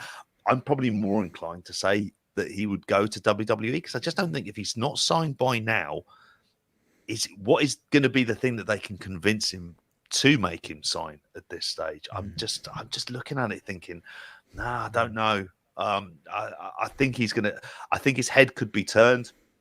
I think the fact that if it is some time in NXT, which is what you'd expect it to be, the fact that NXT within the WWE kind of ecosystem is of much higher value than it has been really at any point, certainly in particular for getting to the main roster, that you think you're going to CW, there is going to be a push from CW. They are doing really good numbers when it comes to like their pay, to the premium live events. I hate myself for saying that. But they are doing good numbers for it. He's thinking, actually, you look at an Ethan Page, there's no reason why a Daniel Garcia couldn't be slotted easily into the top line mix in NXT and be considered to be credible almost immediately, and then give him the kind of push. I almost feel like his head has been turned, and he said, let him do the match. It's a great calling card, but don't sign. Like, wait to the last possible minute. The fact that we're even talking about it still tells you, there's a very distinct possibility his head has been turned too. As Joe was saying, Joe Hulbert, when we had him on, was kind of looking at it going, NXT, yes, that makes sense, but main roster, does he get lost in the shuffle there? It's a conversation we've had. Based on these reports, sounds like they want to follow through on it. So yeah, maybe he's hearing that out, hearing what we were saying a couple of weeks ago. As Rahman rightly says in the chat there, he's young, he can take that chance. He could always come back to AEW later. Yeah. That WWE interest might not be there at the end of another fat AEW contract. Yeah, I could see it, but obviously it's a story we'll be keeping an eye on as it goes. And to get into a couple of quick AEW notes before we get into some WWE stuff and other stuff around the wrestling world. Got a bit of TNA, a bit of CMLL, maybe even a bit of MLW to talk as we run through. Not much, mate. I'll give him the lead away there early doors. The CMLL story will only focus around Mystico beating Chris Jericho, and it was Mystico that went over. If you watch Collision, you might have thought it went the other way. No, Mystico won in a fucking horrendous match at CMLL. We'll be talking that later on. Been a lot of lucha. Sammy Guevara and Hologram had a match ahead of the Jags game. Not even sure what that looked like. I assume better than the UFC at the Sphere looked this weekend. As far as weird places combat sports have taken place this week, but apparently that's a thing. They had a match before the NFL game. Yeah, I didn't see the match at the NFL game. I saw some of the UFC show at the Sphere. What's the point? I mean, unless you're there, I don't get it. The Saudis were paying for it. That was probably the point of them going there. And also they're based in Vegas as well. All he did was project two big tellies on the side of the Sphere. Yeah, like, you could just have two tellies in an arena. Like, what are we doing? Too big. I don't know if you've seen. There's a bar somewhere. I want to say in LA where you literally sit down and it's like you're sat pitch side watching a game of football behind one of the goals. And I went, that's a terrible view. You can't see anything happening at the other end of the pitch because, spoiler alert, goals happen at both ends of the pitch, not just one. And so, if you're looking, for video views, if you're at the other end of the pitch of this, you wouldn't have seen Gabriel great header against Spurs today or anything like that. You wouldn't have had a clue. You just would have seen a load of lads celebrating and the Arsenal corner of Tottenham Stadium going berserk. I would have asked which Gabriel, because there's a few of them in that squad. Well, they accidentally gave man of the match to Gabriel Jesus, who'd been on the pitch for 5 minutes and had 6 touches of the ball. And it was like, they weren't that good at touches. They weren't that fucking incredible. But anyway, I digress. With the UFC thing, I was going to watch it, but it was too much to take in. And then I saw there was a picture of one of the female fighters who had the most horrific cut to her forehead. It felt like you could see her brains. And I went, I don't want to see that. That was when I just went, I'm done. And then I heard all the matches went to decision. I went, well, bollocks to that. Not gonna. Yeah, it's fine. I'm not saying other people shouldn't watch UFC as a result. It's like it's a byproduct. If you're twatting each other in the head, it's going to happen at some stage. Well, in this case, it was a head clash. But yeah, but the severe wrestling, I just thought to myself, WWE will go here, and it's just gonna. Honestly, if you had epilepsy and you're there, you're gone. You are absolutely you'd be completely off the reservation because it's so much like. I mean, don't get me wrong, a bit of LED and a bit of like kind of stagecraft. I don't mind seeing, but that was like a step too far. But yeah, what were we talking about it before? Yeah, Sammy Guevara and Hologram winning there, get ahead of the Jack. We'll talk more no idea We will do. We'll go into Probably didn't look as good, to be fair. No. But to get into some of the TV stuff, obviously, Dynamite did a decent number this week. 718,000, I believe, was the was 716,000 was the overall number. 0.21 in the old 1849, strongest since July. And on that front, I keep expecting we're going to do one of these spotlights or weekend shows. Going to be like the one. It's finally broken. You finally got the TV deal sorted. But yeah, according to Meltzer and the Observer on Friday, and also reporting from Fightful and Sean Rassap, the TV deal is done. Pay-per-views do seem to be part of it. We just don't know how much a part of it or what that means money-wise. And also a bit of a, Max obviously is the thing that a lot of people are expecting the pay-per-views to end on. But a little bit of a side story with this AEW Shockwave stuff that apparently some talk about maybe ending up on Fox, and that won't necessarily be Fox the channel, which seems unlikely that they're going to go from SmackDown to an AEW C show, which is what Shockwave sounds like, unless it is the uncrowned B show. But maybe an FS1, maybe a Tubi, maybe something like that is coming, JP. But yeah, still no news, but wouldn't that be something, as we're about to get into some WWE TV changes, if AEW managed to worm their way in, and yeah, maybe Fox look at it and go, we're obviously not going to pay AEW as much money, and obviously we're not going to put them Fridays on Fox in prime time, but for a bit less money in a bit lesser of a slot, we might actually make it a nice little tidy profit on AEW in ways that it doesn't sound like they actually did WWE over this was it a 5-year deal. That one was doomed from the day that Brock Lesnar appeared, and we had who else was on that first show, that fucking insane first SmackDown on Fox? It was Cain Velasquez. It was Cain Velasquez, wasn't it? Of course, topless Yeah. Cain Velasquez. Rock turned up, all hands. God, that deal went out quite quickly, didn't it? They seemed glad to be rid of WWE. AEW steps up and steps into that space. Might not be shocked. Or a space in the network. It's a really interesting little twist on this story, because I think for a long time we always thought, well, is there any other suitors for AEW? It never felt like there were any outside of a streaming service conversation, and that there's a whole other thing on that. We suggested at times maybe something like an Amazon Prime might look at it and think, okay, this is something that's actually quite viable. I think what's interesting about the Fox story is, one, how much they'd be paid for it, because obviously it'd be considerably less than WWE. And you have to remember that Fox signed WWE on the proviso that they were going to get at least 3 million viewers and a 1.0 in the old... Sorry, I got the whistle wrong on there, and that's my USP. Shocking behaviour. But that's what they were signing for. They thought they were going to get this guaranteed demo and this amount of figures. And they never came close to it. And we spoke about, them getting 2.2, 2.3. That was going to be a big... That was, they were big weeks for them on SmackDown, but ultimately the money they were paying, they weren't going to get that. Now, the expectation is that they'd either be going to Fox Sports, FS1, or Tubi, which is their sort of streaming platform. I think it's interesting in the sense that it's a non-Warner Brothers Discovery, so the idea of shopping stuff around, I think, is quite canny for that. They would be getting some money for it. I imagine it to be decent money, but it's nowhere near the amount that Fox would be having to pay for it. And they get, in the main, what would be considered to be a younger demo, kind of on the cheap for AEW. So it's good. It's just that where we get bothered with this is, what would Shockwave be?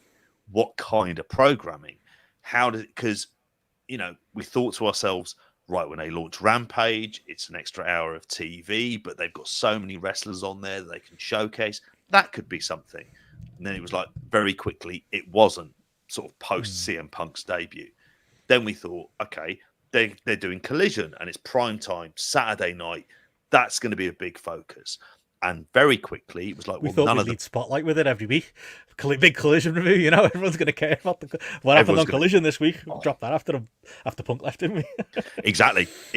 And very quickly, it meant fuck all. And if anything, it's this oversaturation, because they're having to run these separate set of tapings at Collision, which kind of then leads to how they end up in Arlington in the first place, which from a business decision was actually a very kind of smart, sensible move in terms of the residency they did there. A fourth bit of TV, the way I felt about it was, right, if this is going to be something, the one piece of TV that they haven't really got in all of this, and I saw it suggested on the Discord, and we've said this multiple times, is a magazine type show. Now, the problem would be is I don't think Fox would want that. They would want actual wrestling. So maybe you turn Rampage into a magazine show. Because what is it at this point? 4 or 5 matches, no real context. It's filler. Whereas a magazine show, these are the best bits of Dynamite. This is the stuff we've got coming up on Collision. Here's some stuff on pay-per-views, some interesting sort of promo, documentary style pieces that they put out on their social media. I think there's actually something there for it, and it would help them. And it's cheap. It's cheap TV. But then you get into what a Warner Brothers Discovery expecting and what a Fox expecting. Because I think the worst case scenario is an extra hour of just wrestling content. For us, we'd be entirely burnt out, and I'm not sure that Fox Sport 1 would find another kind of audience for it. Like, the dream is that it is actually a show they take seriously, and that means the Rampage becomes that clip show. Remember when we used to pitch that should be the all-women show? I still think that would make sense, but I don't think that's ever happening. But maybe Rampage falls down the pecking order, or dare I say it, disappears forever down the back of the couch with the numbers they're doing lately. I don't know whether that would be the end of the world, but it depends on what the caveats are in this deal. It's probably a hard argument to tell a Warner that we want to take an hour off you and also get more money out of you. I don't see that happening, but maybe it's repurposed, maybe at best. And I think maybe if you're going to drop anything, maybe Battle of the Belts disappear. At least there's that. Maybe we get that small mercy where they disappear because Tony Khan never cared about them in the first place. Neither did the network. I don't know why they exist. And maybe you carve out a little bit of room. But this is always going to be the never-ending battle, isn't it? It's the thing we would, people act like this is new to AEW about to talk some WWE TV stuff. Something we're talking about WWE for ages. From a business point of view, we all totally understand why Raw was 3 hours, and we also totally understand why, until this very unique opportunity has come up with Netflix, that to go to USA and go, we're going to drop an hour and we want the same money, just was practically never going to happen. It was here to stay for that entire run. But we would accept that and acknowledge that business reason while also talking about the creative problems it caused. Probably the same for AEW. We're all going to go, you know what, this gigantic number that they're getting is probably worth this extra hour of telly, but it's going to force people like us and fans to kind of look and go, fuck me, another hour, and all the creative problems that come with that if it does happen, but we'd all simultaneously understand. It's probably wishful thinking, JP, to think an hour's going to drop somewhere, or it's going to be something that's different. It probably is just going to be that, another hour of TV. That seems the most likely. Yeah. And that's the problem, isn't it? It's another hour of TV, and it's only an hour. So how substantial can it be, really? And it's not probably going to be live. So, and if it is, maybe, I don't know, maybe, maybe it's going to be. It depends where it falls in the week. But are they going to tape it alongside Collision? Do Rampage alongside Dynamite? Because I think part of the problem is, and I saw it this week certainly for like a Rampage, is the audience doesn't care. The live audience doesn't care. So if you're channel hopping and you flick around and you see what is frankly a bored audience, why would they give a shit? I wouldn't care. And it's not going to be presented in any particular different way. Do you then, and Tony won't do this because it'd be the thing he should be doing, is going, right, we need, you want different slants on the same product, which would require different bookers and a different look. But he doesn't do that because that's just not how he operates. And I don't think there's that idea that, okay, we want Shockwave to look and feel different. And so therefore we're gonna have this particular booker, we're gonna focus on these particular wrestlers, or because this is the thing you never see on Collision or Rampage, is the big stars turning up on those TVs doing substantial things. Because I felt that way watching Collision this week. I was just like, where are all the stars? Where's the interesting stuff? And it feels like this feels like JP moaning talking points from several months ago, talking about the TV. And I think, and it feels like Shockwave could end up doing that, because I think the potential of it, particularly for Fox Sports 1, because I thought it was very interesting when Raw went on to that. I think it was during the US Open. They did really good numbers for Fox Sports 1. They were like, I think that was like a kind of like SmackDown a dropped really, to FS1, not Raw. yeah, was it? SmackDown. Wasn't Sorry, SmackDown? yeah, you're right. Of course it would be, yeah, through Fox. But when SmackDown went on to Fox Sports, it wasn't the massive drop off. Sometimes it would go down to as low as 700,000. There was some bad This time weeks, around, yeah. it was like, but the recent run of them on Fox Sports 1, simply because of the hotness of the product, it was going down to 1.6, 1.7, which they'd be all right with. And Fox probably would have been all right with, given the situation and how much they were paying for it and how movable it was at that stage. I mean, I think that's where I kind of stand with it. Is it requires a proper sit down about what is all this TV, what are we doing with it, and how each of these are going to be branded, and it makes me worried. And I imagine, I've got a funny feeling in my head that the announcement may end up coming at Arthur Ashe. That may be the point. Possibly they'll Thought it was go all in. WrestleDream. Thought it was all out. Now Arthur Ashe. Then it'll be WrestleDream. He told us 90% chance though over the next month. So presume it's coming. Let's hope it's on a day before a Spotlight or a weekend show. Give us that at least, Tony. Come on. And by all accounts, just really quickly, the pay-per-view.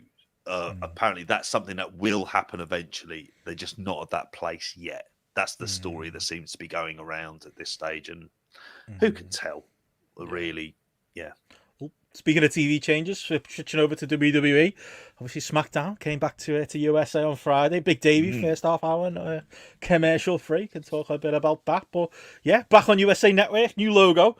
Looks like it says Smack Sound to me rather than SmackDown. But there we go. That's what we went with. And obviously at the new intro as well, which I can't imagine is up your street as far as music goes, JP. I had to ask Vicky, is Megan Thee Stallion a big star? And I think she just gave me you must know. I've heard the name, but I could not tell you what my top one Megan Thee Stallion track is, other than I know that this is a musical artist who exists. That'd be as far as I could tell you. Remember Bongos, mate? Bad, actually. I've heard worse than You must have heard WAP.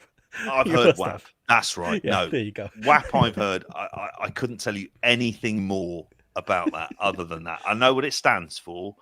The women in your life, but far as I go, yeah. Look, it's pretty cool for them, for wrestling. Yeah. I'm not exactly a Megan Thee Stallion fan, but maybe it'll be a grower. The song.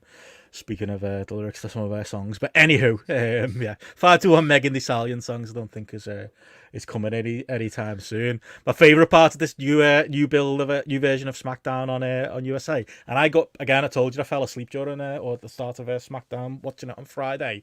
Got up the next morning, genuinely thought it was a meme. You know the way it's like, something funny happens and they use like the end of Curb Your Enthusiasm, executive producer Larry David. When it popped up on screen, like that, so I just saw an image, of it popping up on screen. Executive producer Paul Levesque. I was like, someone's done that as a joke to make fun of the fact that he had to open SmackDown because he doesn't like the limelight. Never mind the fact that he tweeted out a nice little behind the scenes video on his Twitter this weekend as well to go along with it. Genuinely, executive producer Poochie Paul Levesque. My God, I was having this conversation with Hamfoot the other day. Don't you think, JP? Like, there's a documentary being made about the internet fans and internet fan culture, and like you would think it would just be about like knobheads like us, but your main characters in that would be Triple H and Tony Khan, because like you go back to 2002, not early days of the internet, but message board culture was starting to get into its prime around then. Who did we all hate? Paul Triple H Levesque and Jeff Jarrett, pretty much, but Triple H was definitely the main villain. All we did all week, or at least it was my life back in those days, was moan about Triple H being overpushed and all of that stuff in WWE. It was probably part of those message boards and part of those conversations is Tony Khan. I honestly think a message boarder rose up through all of that to create this alternative product and create AEW, and you can chart that parallel of Triple H's rise to power that we all forget now. We all forget that like he was already a political maneuver backstage before he even got with Stephanie, but the fact that he's in this position because he went out with Stephanie and remains in this position and has brainwashed everybody into believing he's a good guy Paul and not the fucking evil villain we all knew he was in 2002. There's a real story there with the other side of it being all of his lot, and I feel like the last chapter of that book involves Triple H worming his way into being, kindly Uncle Paul, the executive producer of everything good in the universe, the man that brought Raw back to 2 hours, the man that made SmackDown good again, the man that gave you WWE on Netflix with limited advertising. That's what Paul Levesque is in the grand story of Paul versus the IWC. Poochie, Triple H Levesque. Hey, do you know what it does though? In all of this is, and this is what I was thinking. Well, why is all this happening? And it's like, well, because this is legacy building. This is not only Vince has gone, which we'll end up talking about in a couple of weeks' time when the Netflix documentary comes out about Vince, but he is putting his stamp over everything just to say to TKO, you can't get rid of me. Can't get rid of me. I am the main person behind all of these things. But what a way, in some ways, I thought about the start of SmackDown and him coming out.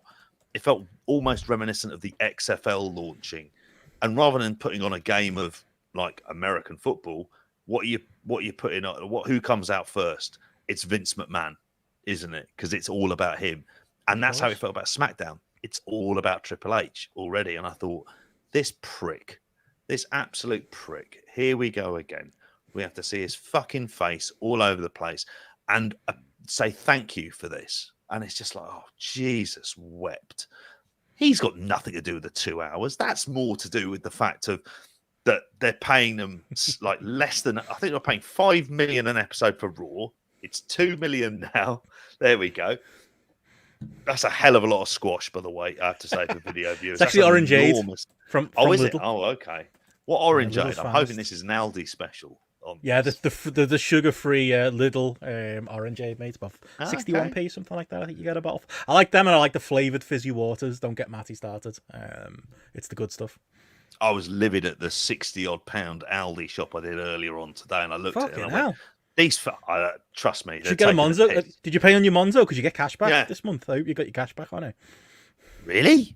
No, fucking hell, right. I'm on that. Straight as soon as this is done, I'm on that. If they're giving cash back for this, turn that on. Yeah, I will do. Bloody hellfire. But still, like, it is this idea of him being at the center of all of this, and his name has to be on this as well. And it's the thing that you do if you're playing that. Like, it's him saying almost, I think, to TKO, I am irreplaceable. I am WWE at this point in time.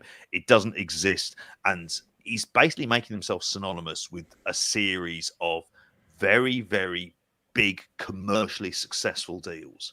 It's like even when we're doing like the lead into a SummerSlam or anything else, it's like he has to appear out there as well, particularly in the half hour break. There was no chance of them cutting to commercial, obviously, with them, because they did the half hour free, didn't they? I think they did it for all of their shows, didn't they, as part of WWE Week on USA.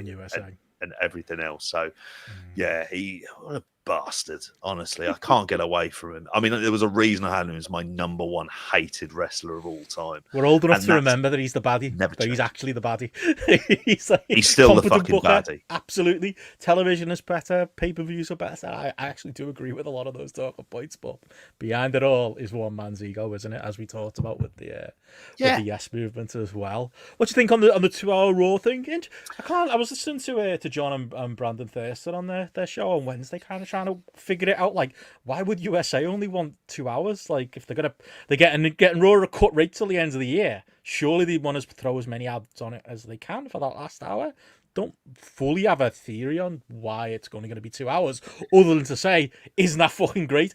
I've lived long enough, JP, that there were people in the comments to like some tweets like putting the news out, fucking kids going, that's a shame. I'm going to miss the 3 hour Raws. Like, that's how long we've gone. It's been 3 hours for so long that it almost drove John Pollock and Wei Ting insane that there are people who are young enough to like 3 hour Raws. And to be fair, Raw's been better than SmackDown. Matty doesn't like me saying that. But during this Triple H period, but like, 2 hours will still be better. Like, maybe, hopefully, it doesn't get as boring as SmackDown did during the end of its as Fox run. But like, there's absolutely an hour you can chop out of Raw, and an hour you can give everybody back of their lives. Like, there was a point when there was not Yes Movement time, when there wasn't much else going on in wrestling, where we would have killed for Raw to go back to 2 hours. Like, unbelievably, we live long enough for people to think it's a good thing. But I don't know. Like, when they go to Netflix, it obviously the as far as ads go on Netflix, there's going to be some adverts, isn't there, rather than absolutely none,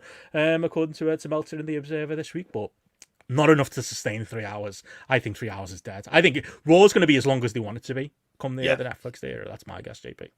I was saying that on the news dump. They're real people, I'm telling you, Andy. They are. They are. Yeah. Not just Matt.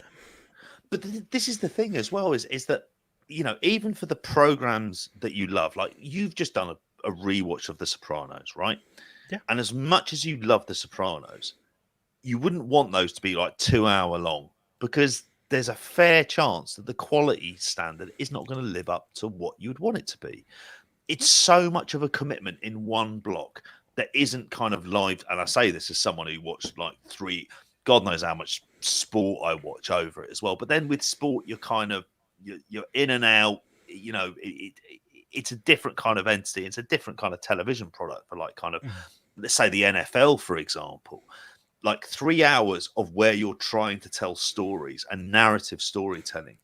It was always too much. I mean, the way I ended up finding out on this was I went onto YouTube. It was like one of the mornings, getting ready for work. I heard John and Way talk about it, and John Pollock had the biggest smile on his face that I have seen any podcaster have, simply because he was just like, we did it. We survived this era of 3 hours. And I was like, I don't know how you did. And the amount of messages that they got from people saying, honestly, I'm made up for you. Just like having to like not sit through 3 hours of this every week. I mean, they got children and families, for God's sakes. I refuse to.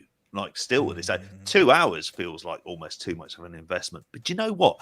It will inevitably make for a better television product that's more focused. And then when they go to Netflix, it will be as long as the show needs to be.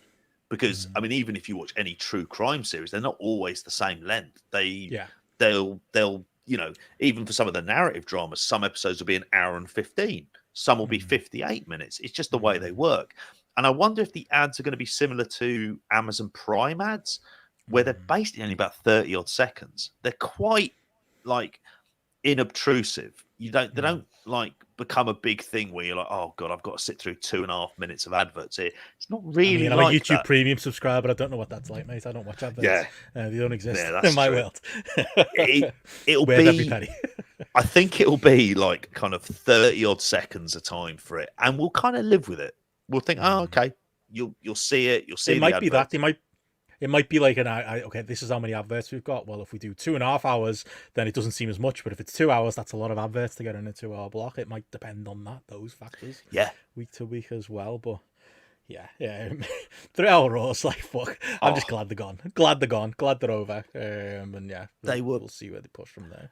Outside of the commercial idea of it, but I think there's a bigger thing almost at stake here as well, where you can look at it about the amount of advertising space they're selling in, and that's absolutely fair, because that's what it was for years. But there's that longer term, do you burn off an audience? Because I think the 3 hour Raws did burn a lot of people off, and it's not something they want to take a risk with, especially if you're paying exactly, and him as well. Like, if you've got like a fucking idiot in making dipshit moves for all of it and rewriting it the day before, it's horrific. It was unwatchable for me for large periods of time. There'd be like 5 to 10 minutes that was decent out of 3 hours. That's just not acceptable for any kind of entertainment product. And I think the thing about this is if they're making it like a much more focused show on the bigger stars, and they manage to kind of like make it that like it's keeping that audience and it's drawing new people in through the Netflix deal, then great stuff. I think that's going to be better for them long term, for that bigger audience, and it'll work out more beneficial. And whatever the advertising is, they'll offset that with so many other bigger commercial deals. On the TV this week, we've got some other news to talk about, WWE, before we get into it. Other wrestling around the world, it was all right, wasn't it? SmackDown was okay. I liked it. Yeah. I did. To be fair, like if you're gonna do a PG version of a cage match and do literally the polar opposite of what AEW did at All Out, I do think Cody and Solo was a good bit of business. Dare I say it, better than the other Cody Solo match. Yeah. So who knows what Meltzer's given this one? He might go full 5 on it, and yeah, Matty might be justified in his Solo love. Nope, that will never happen. But I actually thought it was a good little match, and yeah, Cody got a tinge of colour that you could just about, if you squinted enough, you could just about see it in there as well. Telling you maybe the direction of the company going forwards, but it was a good first half hour of the show. The stuff with Cody and Roman kind of tied it together to the end of the show with that executive producer graphic. But, you know, 2 big baby faces who were gigantically over. Not a thing you would have expected to see in Vince McMahon's WWE.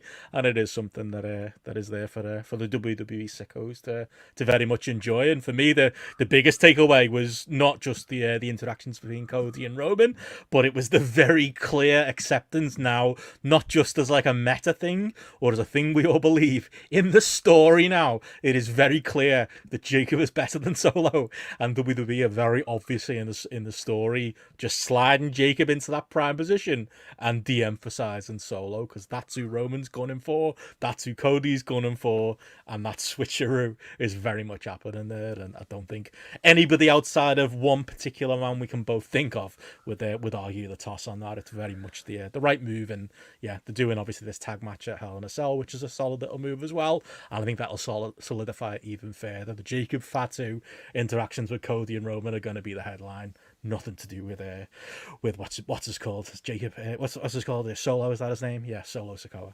That bloke. I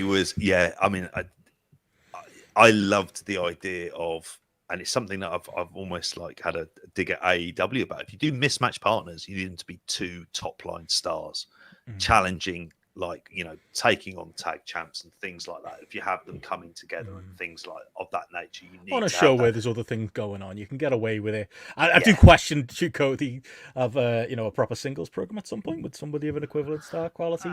He's in the Roman verse instead. That's the only negative, but you know, a good all-star tag match to build towards Survivor Series isn't the end of the world. Yeah, and they can get away with it, but it's the Jacob Fatu stuff, which I won't like. To me, it's always mental. I think of how many years we've been watching Jacob Fatu in MLW.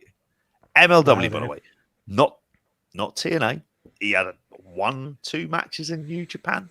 Like, this wasn't a guy who was a big star, but he always had something about him. And instead, he's gone to WWE, and this feels like reiterating the obvious points, got himself into really good shape for WWE TV. I've seen him miss that moonsault on a number of occasions when I've seen him have matches in MLW. He's not missing that anymore, and he looks great, and he feels like he's the kind of more spectacular star out of all of this. So you know that it's going in a.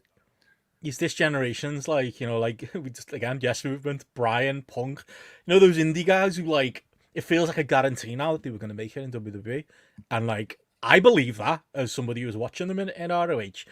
But when it actually happened, it was like, oh, there we go. There's proof we were all right. Like, same thing with Jacob Fatu. We all believe that when we were in MLW, that he could absolutely be a big star in a WWE or an AEW. Actually seeing it happen and seeing him grab it by the scruff of its neck. Even with that, I think the handicap of, and I wish he was fit. It's the Gunther thing. I wish he was 50 pounds heavier. I think he'd be more impressive if he was as big as he was in the MLW days. Because when he does that top rope stuff, that should be, oh my god, this big guy's doing it, and not this guy who's the same size as the other guys or slightly smaller doing this. But even with that, like, he's just grabbed it by the scruff of his neck and has been like those indie guys, you know, the mid 2000s ROH guys who took over WWE and now AEW, undeniable, and just very clearly solidified himself as very much the top heel in that stable. It's been lovely to see.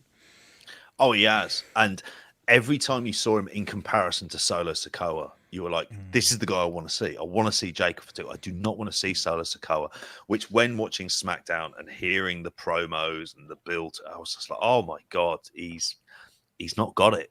And I think that's it. And is there a possibility he could grow into it? Yeah, I suppose, because that could always theoretically happen. Is it likely to happen? Absolutely not. Well, when AJ Styles was in the ring in that three-way cage match they had on SmackDown this week and dragged them all to a good match. Oh, wait, no, it was Cody. Maybe that gives you an indication that maybe there's something carryable there. I don't know. It was his best showing, but I don't think it was his doing. No, exactly. And I thought in the main, for like how they tied the bow between the opening and the close as well, I thought actually this is like, it says a lot about where WWE are under like Triple H, where that's the competency thing coming into it. It's like, no, we need to tie this bow up at the end as well. And they're moving, at least if they're moving away from Solo Sikoa, there's the recognition of, yeah, this is not quite work, but we can move away from it in the kind of subtlest of, or subtle for them, of ways away from it. And I think that can only ever be a good thing. Then my wish list would be though for SmackDown for things to actually happen going forwards, because again that last month of Fox and going back further, like SmackDown has been such a nothing happening show that AEW wouldn't get away with if it was a Dynamite doing that. So yeah, God, like maybe now that it's on USA, maybe now that Raw's on Netflix still and they've got less time for that, they'll put more time into doing those 2-hour SmackDowns. But that's kind of it really, as far as I've got takes as far as the WWE TV this week. But moving on from there into a couple of other WWE news notes. Apparently Mark Shapiro has said that WWE is going to be trimming the WWE house show schedule right down and continuing to have even less of them. Main reason he gives, and this was at some Goldman Sachs technology conference, is that they're taking their low margin, marginally profitable events, untelevised events that Vince put in place to grow the brand. We're going to be we don't need to carry these marginal profitable events anymore. What was 300 events last year will likely be 250 this year, and then next year it will be closer to 200, which very much brings the number down. So there'll be weeks where there's just a Raw taping, just a SmackDown taping, and maybe the one house show in the week, which does explain some of the fucking pricing they're doing for some of these house shows going forwards. Like back in my day, I did the house show. It was a place where the kids and the families would go to get to see the stars off the telly. Now, with there being even less of them, I think they're going to drive the prices up, and it's going to be it's this premium opportunity to get to see the WWE stars in person, which is very much what they've done with the Manchester house show coming up. That's got, I think, the cheapest get-in for the tickets there is in the high 60s as far as pounds go, and they're very much leaning in that direction, and for that reason not selling the tickets either. And that Manchester house show is actually struggling. They need to advertise Drew. Maybe that'll sort out that house show. But yeah, high ticket price I'd expect on the lesser house shows, but the right move overall. Like house shows in general are kind of, I can understand, a forward. When you've got so much TV to fill anyway, they kind of are a thing of the past. There is a reason AEW have built their brand with being a TV product and not only doing the odd very very rare house show. There isn't a huge reason, even the positive is families in local arenas that might not get a WWE TV show or an AEW TV show get to see the wrestlers that they like. The negative is the wrestlers are just adding to the bump card, aren't they? And that's often been the problem. Like, why are wrestlers taking more bumps in a week when they don't need to, when it's a very minimal profit? So yeah, not a surprise that they're going to continue to lower those. And yeah, the other big WWE news story is apparently, and I thought this would be an AEW story when they did the tag gauntlet this year, Motor City Machine Guns have signed with WWE. This according to a report from PW Insider, saying that they officially signed with WWE and expected to debut on the NXT first show on CW. October the 1st is the date coming up for that. And obviously it's the Tuesday Dynamite the week after that. They'll be going head to head with as well. So yeah, not a huge surprise. I don't think really, as far as the future goes, I don't think Motor City Machine Guns have got a huge amount left in the tank. They are going out there and being very professional wrestlers and having very professional tag team matches on like their most recent TNA run, and being solid veteran hands in ring as singles guys. I think if they came into AEW, I think they'd be forgotten about quite quickly and they'd meld into that tag division rather than pulling it up. Whereas in WWE, veterans on the NXT brand kind of fits where they are in their careers at this point. So not hugely shocked by that one, JP. Not shocked by that at all. My computer was shocked, hence the reason it decided to kick me out for no apparent reason and completely black out the screen as a result of it. And we'll talk about more of this when we get to TNA stuff as well, but it's almost like NXT is just this safer landing spot, and it's a safer landing spot for them. They won't be lost in the shuffle. They'll be a featured part of a show that's on CW, and that'll be a big deal for them, and there's a chance. Sorry, here's a good trivia question. Simon says, who remembers their one AEW match? Pop quiz, GP. Who was in the one AEW match? I'll give you one. I remember Jay Lethal being part of it. It was like some kind of trios, wasn't it? It was a trios match. It wasn't a tag match. I really cannot think of... I remember them appearing. They were on there. It was part of their relationship when they had with TNA at that point in time. I want to say it was part of that period of time, but that wasn't a relationship that worked out. Oh, I've got it. Yeah, I'll give you the guess, JP. So it's Jay Lethal was on their team, and they faced 3 members of a stable. 2 members of which are a tag team that were on multiple AEW programs this weekend, and one was a singles wrestler in that stable. Name that team, John Paul Hoover. Oh, for fuck's sake. Which team was this? And I've got to go to that casino gauntlet match probably for where they were. And if there were multiple ones, I want to say FTR. Yeah, he nailed it. I was just and then the other person who was on there, I don't think who Jay Lethal was feuding with at the time. It wouldn't have been anyone substantial as well. Oh, who were FTR in a stable with? I don't think they were actually in the stable at this point, though. Not Punk. No. Was it? No, it wasn't Punk. He hasn't been on AEW TV in a very long time, but he is allegedly a member of a push stable. Well, push on ROH stable. Oh my God! Whose leader is currently injured? Adam Cole. He's the leader, but he's the wrestler. Oh, it was Was it Wardlow? Wardlow, yeah, it's Wardlow. Yeah, that's how far back we go. I've forgotten about him. Wardlow was in a match with the City Machine Guns. He's probably walking around in his dressing gown and sliders, getting some skins, isn't he, from the news agents? Remember that when he turned up? You look less arse than fucking Max Caster. Oh, trios banter. He's someone who needs to be in NXT and bloody sharpish, doesn't he? I don't know though. I don't think he'd stand out. He works in AEW because he's bigger than a lot of people in WWE. I don't know. Yeah. He's a medium-sized bloke with muscles. Yeah, it might just be a default answer I keep on saying to lots of things. He should go to NXT because it's just like, well, why not? Bear in mind, you don't watch NXT because it's crap. No, well, we should say that. Say that. I watched the highlights package, mate. Come on, what more do we need? Still crap. It's rubbish. Do you know what? It might be becoming my guiltiest pleasure in WWE. I'm not proud of it. I'm not proud of it at all. There's a lot of shit that I'll end up watching. And look, I've watched 3 Hour Raws. I can't talk. I can't watch it, but those people there, they seem to fucking love NXT. But yeah, I think for them going there, that was almost the sign. I think with Motor City Machine Guns, because it felt like such an obvious move. Them going to AEW, that them going to WWE was like, oh, hang on a minute, there is actually another option for them to go to, and. You know, God, I actually predict they're going to do all right there. They're going to be fine. Like they're going to end up in coaching roles in no time. We'll see Chris Sabin backstage in a bloody suit hugging Chris Park and all sorts like that. That'll be where I see that ending up. Maybe we get a TNA reunion show at some point, a one-night stand for TNA. Maybe enough people there backstage there apparently who are TNA alum. But on that note, if this was the weekend show, JP, we'd have an and finally news story, and we think we do need to have one for this WWE section. As and finally, this is Bobby Stevenson talking, the brother of Gabe. Gabe Stevenson and I were told if we ever wrestled each other in WWE, it'd be at WrestleMania. This apparently on a podcast this week. Casual Conversations with the Classic. Never heard of it. Apparently, that's what Bobby said. They were expecting to be working together at WrestleMania. So imagine, JP, that could have happened the day.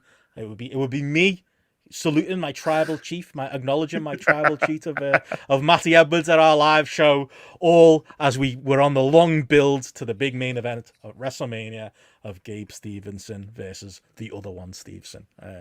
What we could have had, JP, what we could have had. What we could have had with old Damon Kemp, who I honestly, that was his name, because why use his real name I when like your his own brother's gang's an Olympic gold show. It's really good. medalist? Oh, for fuck's sakes. Like, that's it. Yeah, when you say Damon Kemp, I was also thinking of, was it Martin Kemp? Martin who was Kemp in too, EastEnders yeah. as well. Good Yeah.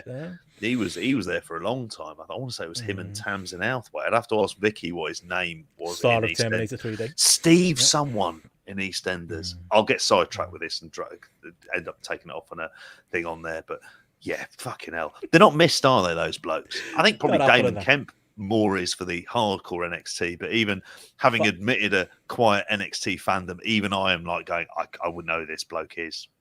Like, file that under Matt Riddle this week saying I met Tony Khan. It didn't seem like he liked me very much. No shit, mate. No shit.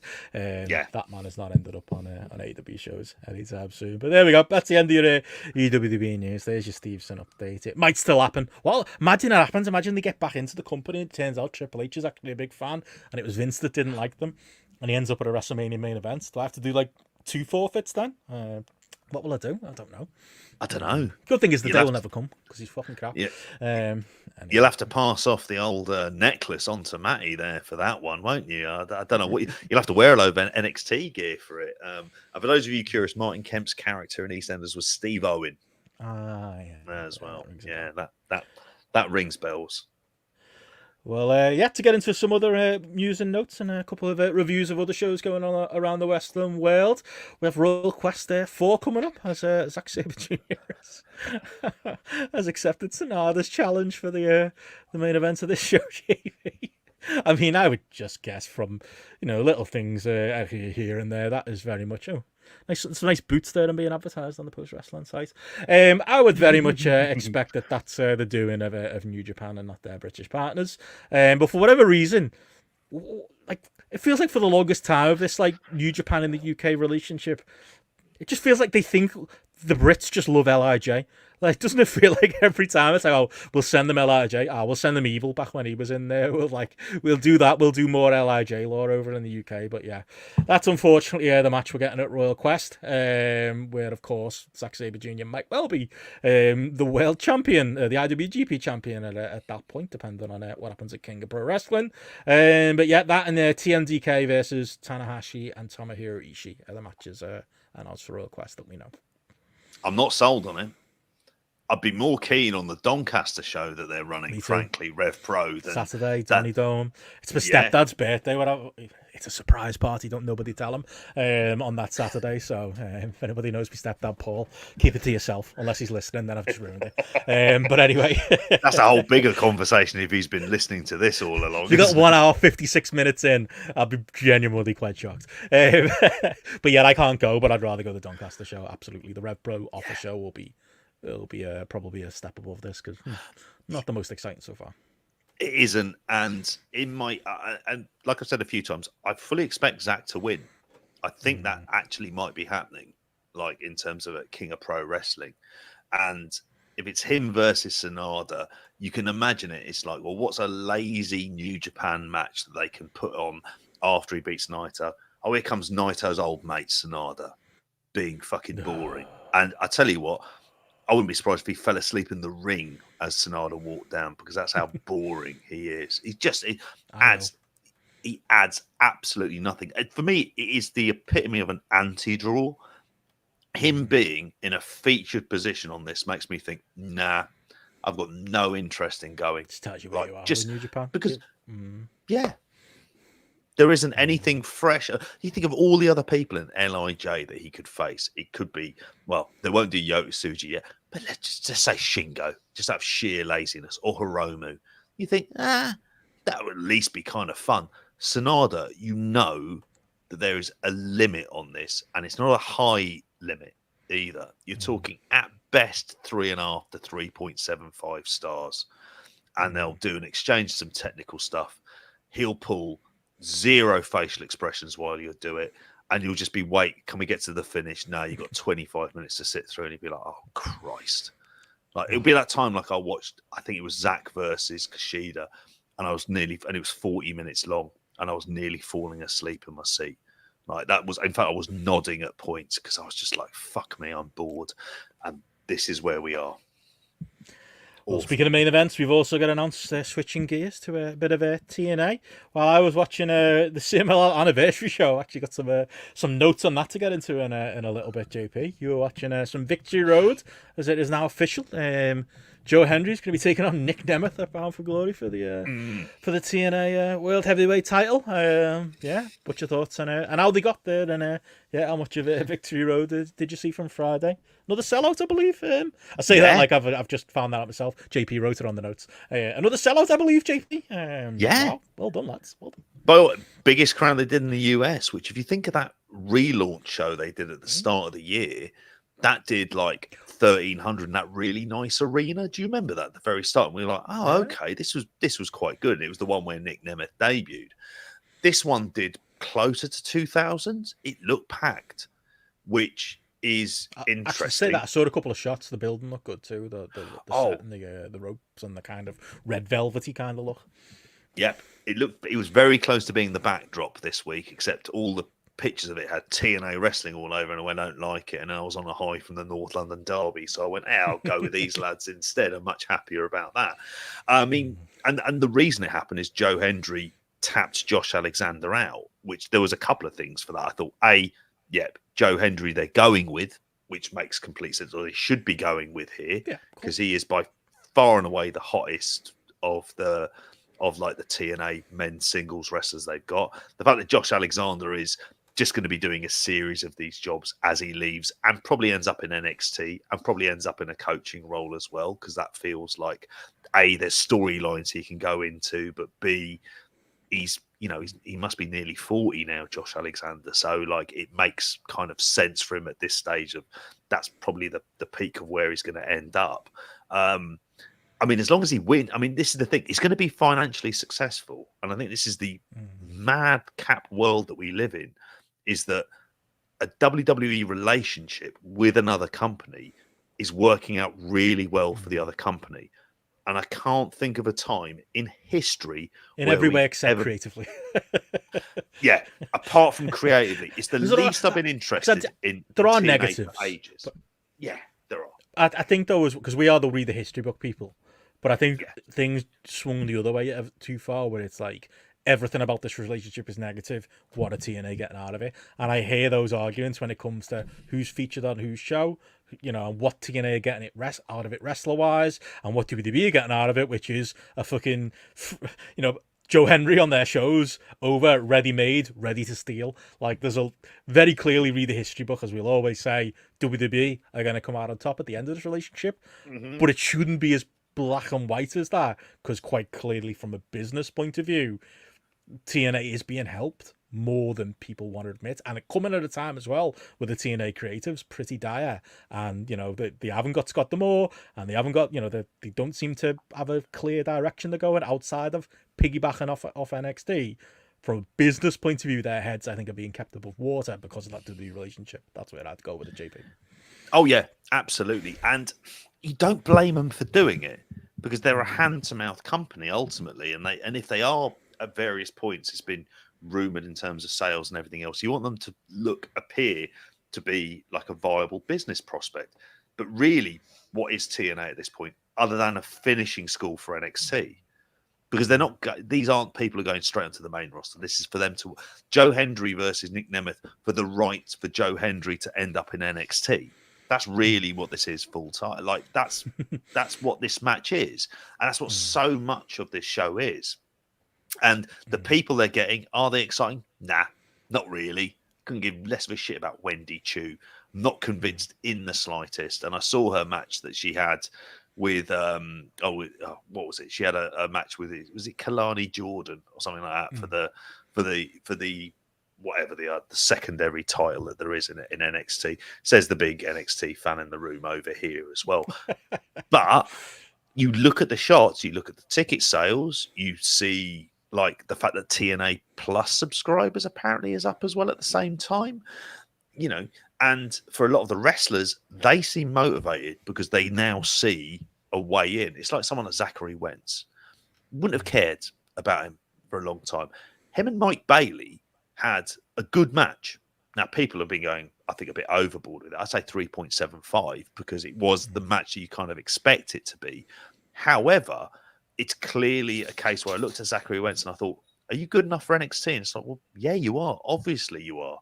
There are people like the ABC, for example. They should be thinking, this is probably long-term, career-wise, that's the route you want to do, is you want to get into NXT and just get into that WWE system, and then, you know, let the chips fall where they may. You may end up on the main roster, you may not.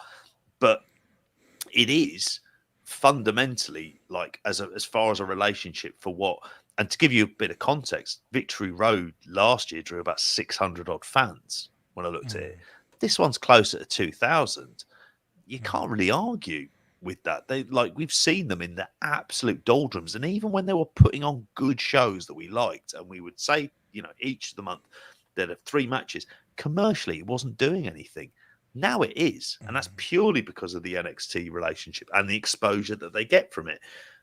The big thing, and this is where we get into our history book kind of element, is, well, what happens when a lot of these contracts, which are, a lot of them are 1-year extensions, and the rest of it, Jordan Grace goes, Josh Alexander goes, Joe Hendry goes, whether it be like an ABC, Zachary Wentz and the rest of the Rascals, him and Trey Miguel end up in NXT proper. All of these people, what are you left with? You're left with PCO and Rhino, aren't you? And that's where, like, and the Hardys and everything else, who wouldn't surprise me if they ended up doing some sort of shot in NXT at some stage. But I think for them, they don't think of it that way. I think they just think of, in the immediate short term, this is beneficial to them as a business, so let's go with it. But they haven't quite thought of, well, when this starts going south, who are the people we're going to end up replacing them with, and are they going to be able to hang on to them? Because that's going to be like a big kind of like an interesting thing to take a look at. And it was good to see Leon Slater. Even if he was only on the countdown. You remember he still works there? Yeah, losing to Kushida, mate, which is wrong. Like, what a fucking just winning fucking boot camp has really paid off for him, and Harley Hudson, hasn't it? Like, Harley Hudson's been better off staying in the UK and taking British bookings than whatever. That was very, very, very clearly a Scott D'Amore thing that has obviously not paid off. And Leon, yeah, there'll be a book to be written, I think, about his use in TNA thus far. But maybe brighter things are on the horizon. But yeah, unless you got more on that from TNA, I didn't watch it. It didn't feel newsworthy. We said we didn't do a weekend show because it was not to preview. I didn't even know Victory Road was on until it was on the Friday as well, so it wasn't like there was a lot of time to build into it. So yeah, there we go. But yeah, we'll see what Bound for Glory looks with obviously that big main event. And yeah, I did watch the at least a bit of the CMLL Anniversary show, JP, that also took place this weekend on Saturday night. Good Lord, we could have talked this in the AEW section for like the headline of this being how one man can read the room so badly. And that being Chris Jericho here in this main event on this show against Mystico. It was embarrassing. Like, I watched the 2 last matches on this show because the 4-way match that ends in a 1-on-1 mass versus match at the end of it. CMLL always confuses me, but that was the general gist of it. Was genuinely fantastic, and you know, AEW favourite Hechizero in there was massively over, not only in that match, but also in the main event, as the fans were chanting for him as like a rebellion against what they were getting, because they had this emotional, everyone into it, mask versus mask match, where like they had the whole post match, which felt like it should have been, the end of the show with Hechizero and Euphoria, it was, who lost his mask. People are crying in the front row. People are talking about it as a match of the year candidate. And then Judas hits. For some reason, it's Judas, by the way, and not Chris Jericho's current theme, as Jericho comes out, and like the crowd clearly know who he is, but are extremely confused by what the fuck this presentation of him is. Mystico comes out and gets booed. You can tell me the history behind that, JP, but they weren't happy to see him either. Jericho grabbed the mic at one point and did his "Hi Guys" catchphrase to absolute deathly silence. And then they proceeded to walk and brawl their way through a slow podding, like 2 out of 3 falls match that I don't think anybody in the crowd knew was 2 out of 3 falls, as Jericho fucked up spot after spot. Mystico visibly lost interest as the match went on, and it was probably half him that was messing up the spots eventually at that point, as Jericho's slow motion rolled through most of his signature moves and finishes. Big Bill on the outside wasn't much better. Big Bill, like, half the time, I think it was the gimmick that he wasn't supposed to be catching Mystico, and half the time, I think he was just out of position to catch Mystico. So that went wrong as well. And the crowd were just utterly confused, like, through all the falls, through to the finish, and they were just booing and ripping into this. And if that wasn't bad enough, the post-match, they had that poor Orange Cassidy on the show, who came out, because obviously at the end, the heels jumped the babyface, waiting for the big save. The crowd had completely lost their patience. Who makes the big save? Orange Cassidy. They didn't even play his music. They just played his video. And, like, you could tell there was no reaction to the video. Then the song started playing. Then Orange Cassidy came out just looking embarrassed and ran off the heels for a little celebration with Mystico. Put his glasses on Mystico. The crowd started booing even louder.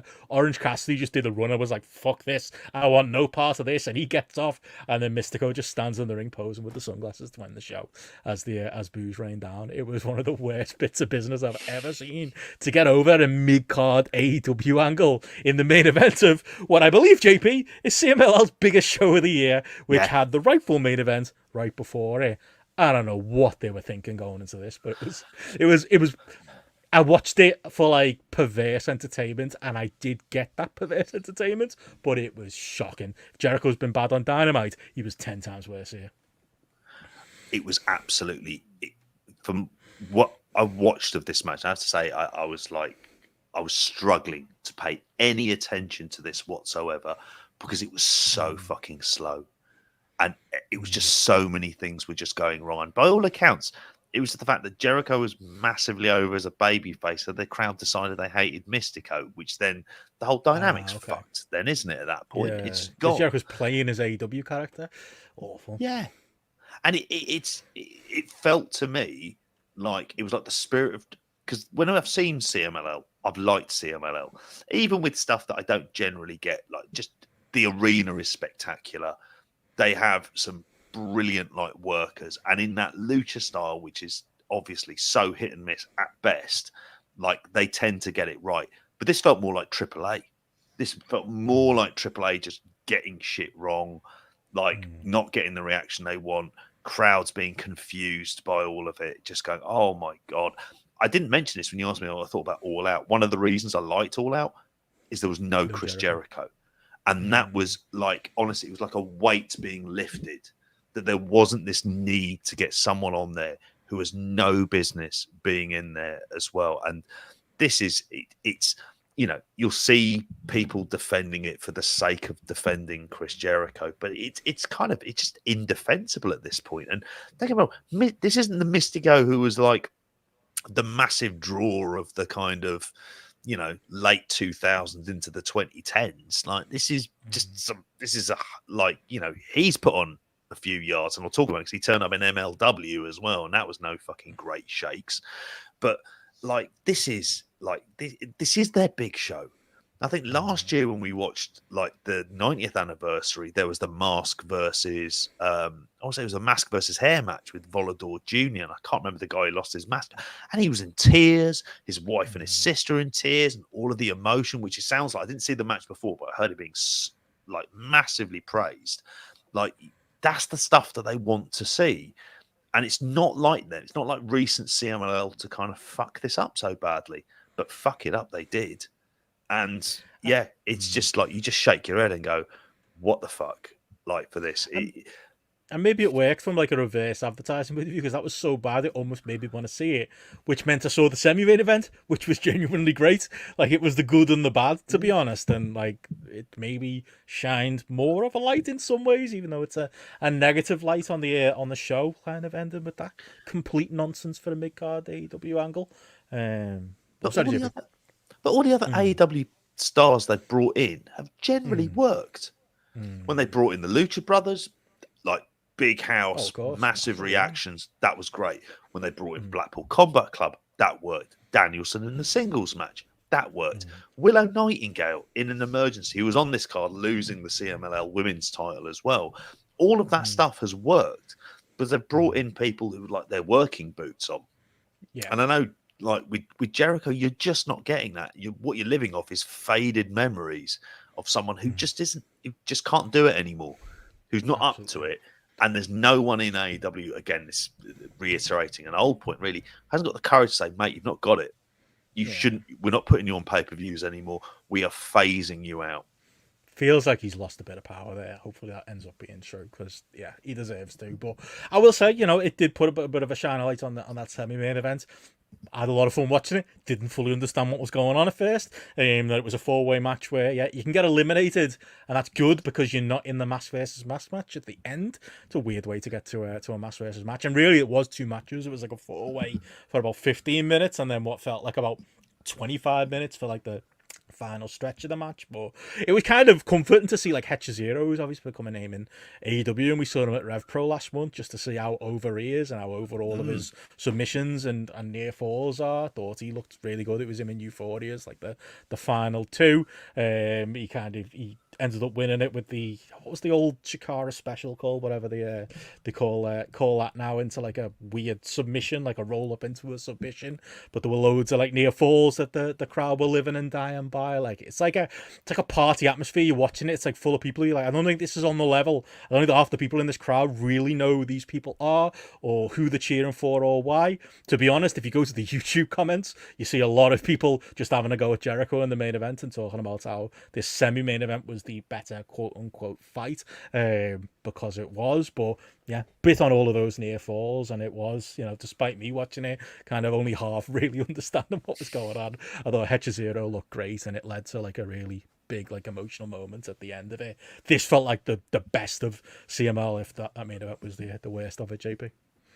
Yeah, and I look forward to seeing that. I want to see that semi-main, because that, like you say, that feels, even if you don't know who they are, and I agree with you, like the rules wise, because I don't speak Spanish, like the element of confusion, because sometimes you're watching, and go, oh right, they're still carrying on. Oh yeah, it's 2 out of 3 falls. The Sky, the special finishes, just read it. But like that, that appears to be like there's stuff on the undercard looking at, and even bloody Orange Cassidy's match on the undercard, I'd be up for kind of having. I'm not sure it went well, from what I've heard. Yeah. Oh, okay. That gimmick is one that maybe they just didn't get in Mexico, unfortunately. Well, hopefully, in future, the other people when they've sent it even across a Carl Fletcher, it's kind of worked. Like it's worked for what it is. So maybe they just need to put it down to experience. Send Top Flight there. Send Private Party there. They have a style that works well there. It'll get over with. Fill the CMLL universe. They don't have to be doing their TV shit.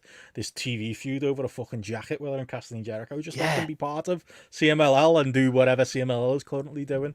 It's bizarre, absolutely bizarre. We didn't mention that doing the was it $7,000 worth of coins into his car as well, which I was just thinking, I wish it broke the windscreen. I was just like, I've seen this. This just reminded me of filling up. We did 4,000 shots, and that was the best one. That's what it reminded me of. Was that really worth putting on telly? Why did everyone on Dynamite this week have a car? I don't know what's going on. It's like it was Tony Khan's thing of the week. Everyone must be showing arriving to the arena. Weird. Just pissing away money. But I found myself, sorry to go back to the Dynamite segment, I found myself going, Mark Briscoe's handy with a forklift truck. Like he's all right with it. He knows exactly what but I don't know how many times he had to practice it. But I thought, he seems pretty decent. And then I thought, is he doing it on the chicken farm? Like, is he just using this to scrape up an industrial amount of chicken shit? Man of many talents. Yeah, he is, isn't he? But anyway, it looked great. Worth watching the 4-way, definitely, if you just are parachuting into CMLL. Good stuff. Looks like a great place to be live, I would say. And past that, only a couple of shows left to mention. Don't tell me you watched MLW, JP. MLW Fightland apparently was a thing that happened. I flicked through it, if that's what you mean, because you don't watch MLW for the wrestling, thank God. You don't watch MLW full stop. That's the sentence. Mate, even some of it is, I say, borderline unwatchable.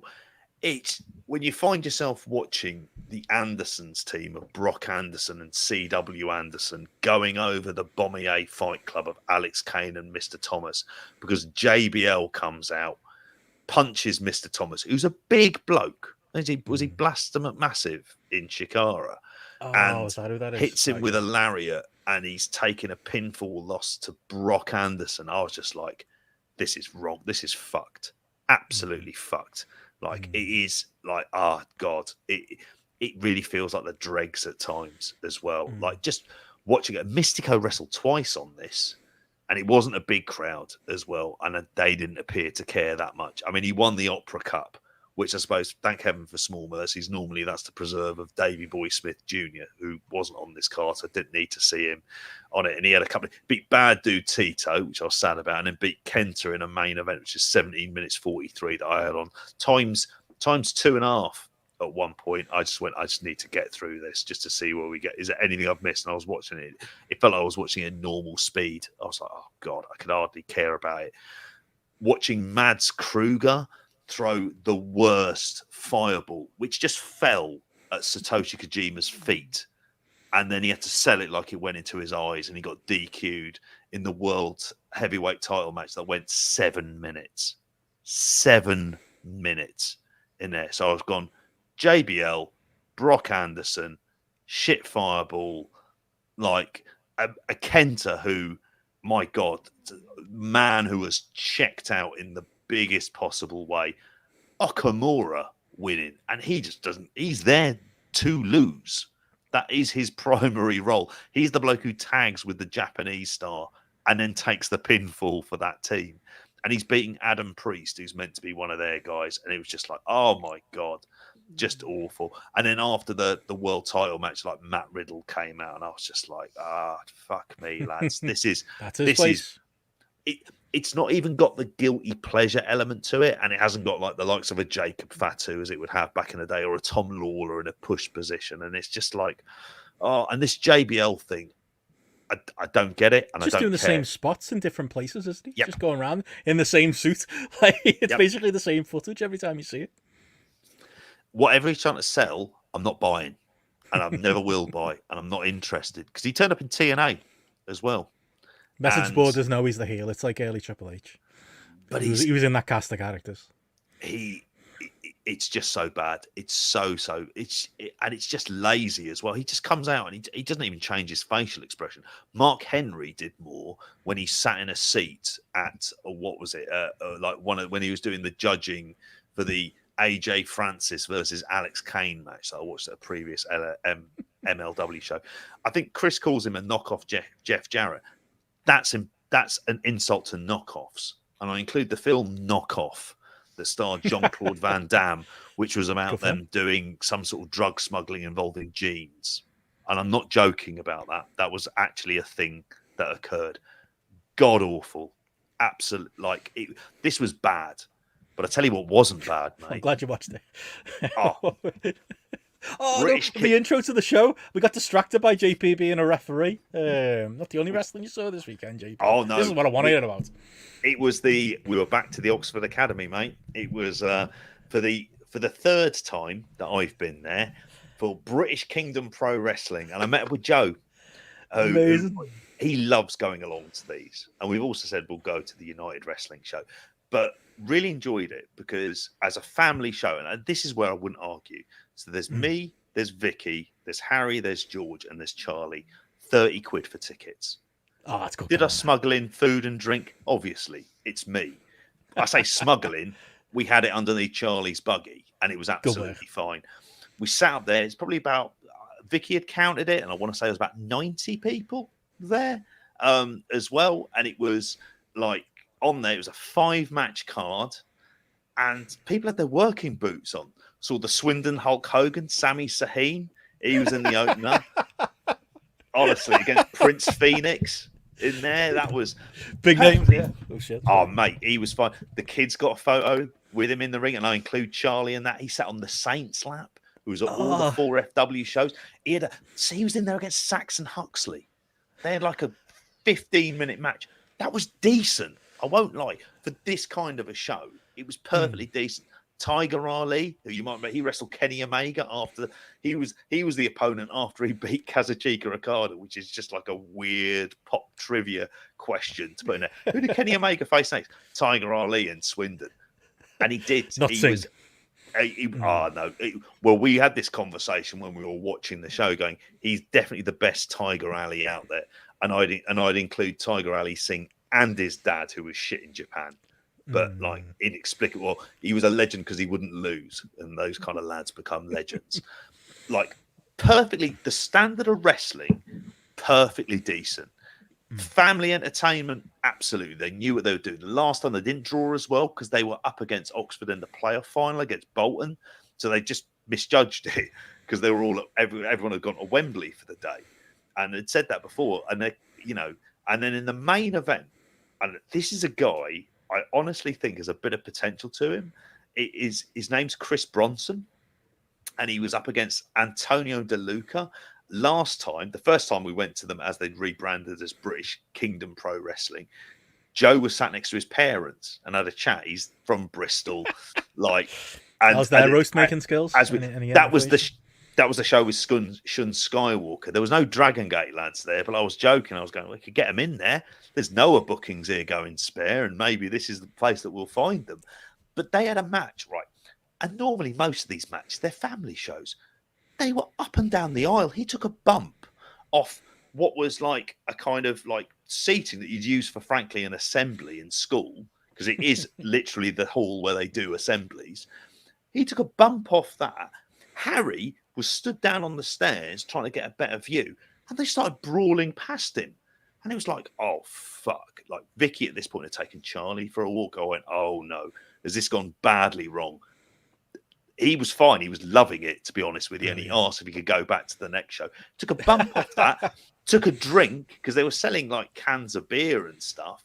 Hit him on the head with it, poured it over, which annoyed Nadia Sapphire, who's the promoter of these shows as well, who looked genuinely livid about it, that required the two people who were working at the school, clearly on just like standard hourly rate. Yeah, will you just be a body in there and clean stuff up? So they had to put out one of those signs saying wet floor, don't walk over it, and stuff like that.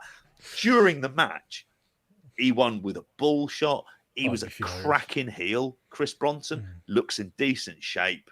Like, knew how to interact with that audience, had kind of improved from the last time we'd seen him. What else are you going to do? That, like, and Joe paid a tenner for his ticket, and Alan, who you know as well, he paid a tenner for his ticket, and he was just like, perfectly fun. Will we come back there again? Absolutely. And more importantly, did the lads enjoy it? Yeah. George, who was a bit bored at points, in that main event, he perked up. He filmed it all on his phone as well. Wow. Like, this was as much fun as you're gonna have watching these kind of very much family orientated show, but probably the best work rate of any family orientated show you're gonna see as well, with guys who actually taking a bit of pride in their craft. And yeah, I'm all in on them. Honestly, they're really good fun, easily entertaining. Started at 6, finished at 8 on the dot. Had time to go to Tesco's and get a couple of ready meals in for coming back on a Saturday night. That's as much as you can ask for. Not getting that out of BritRes, are you? You know, you're not getting that out of Progress. Who, yeah, by the sounds of it, they outdrew. I mean, we outdrew Progress with our live show.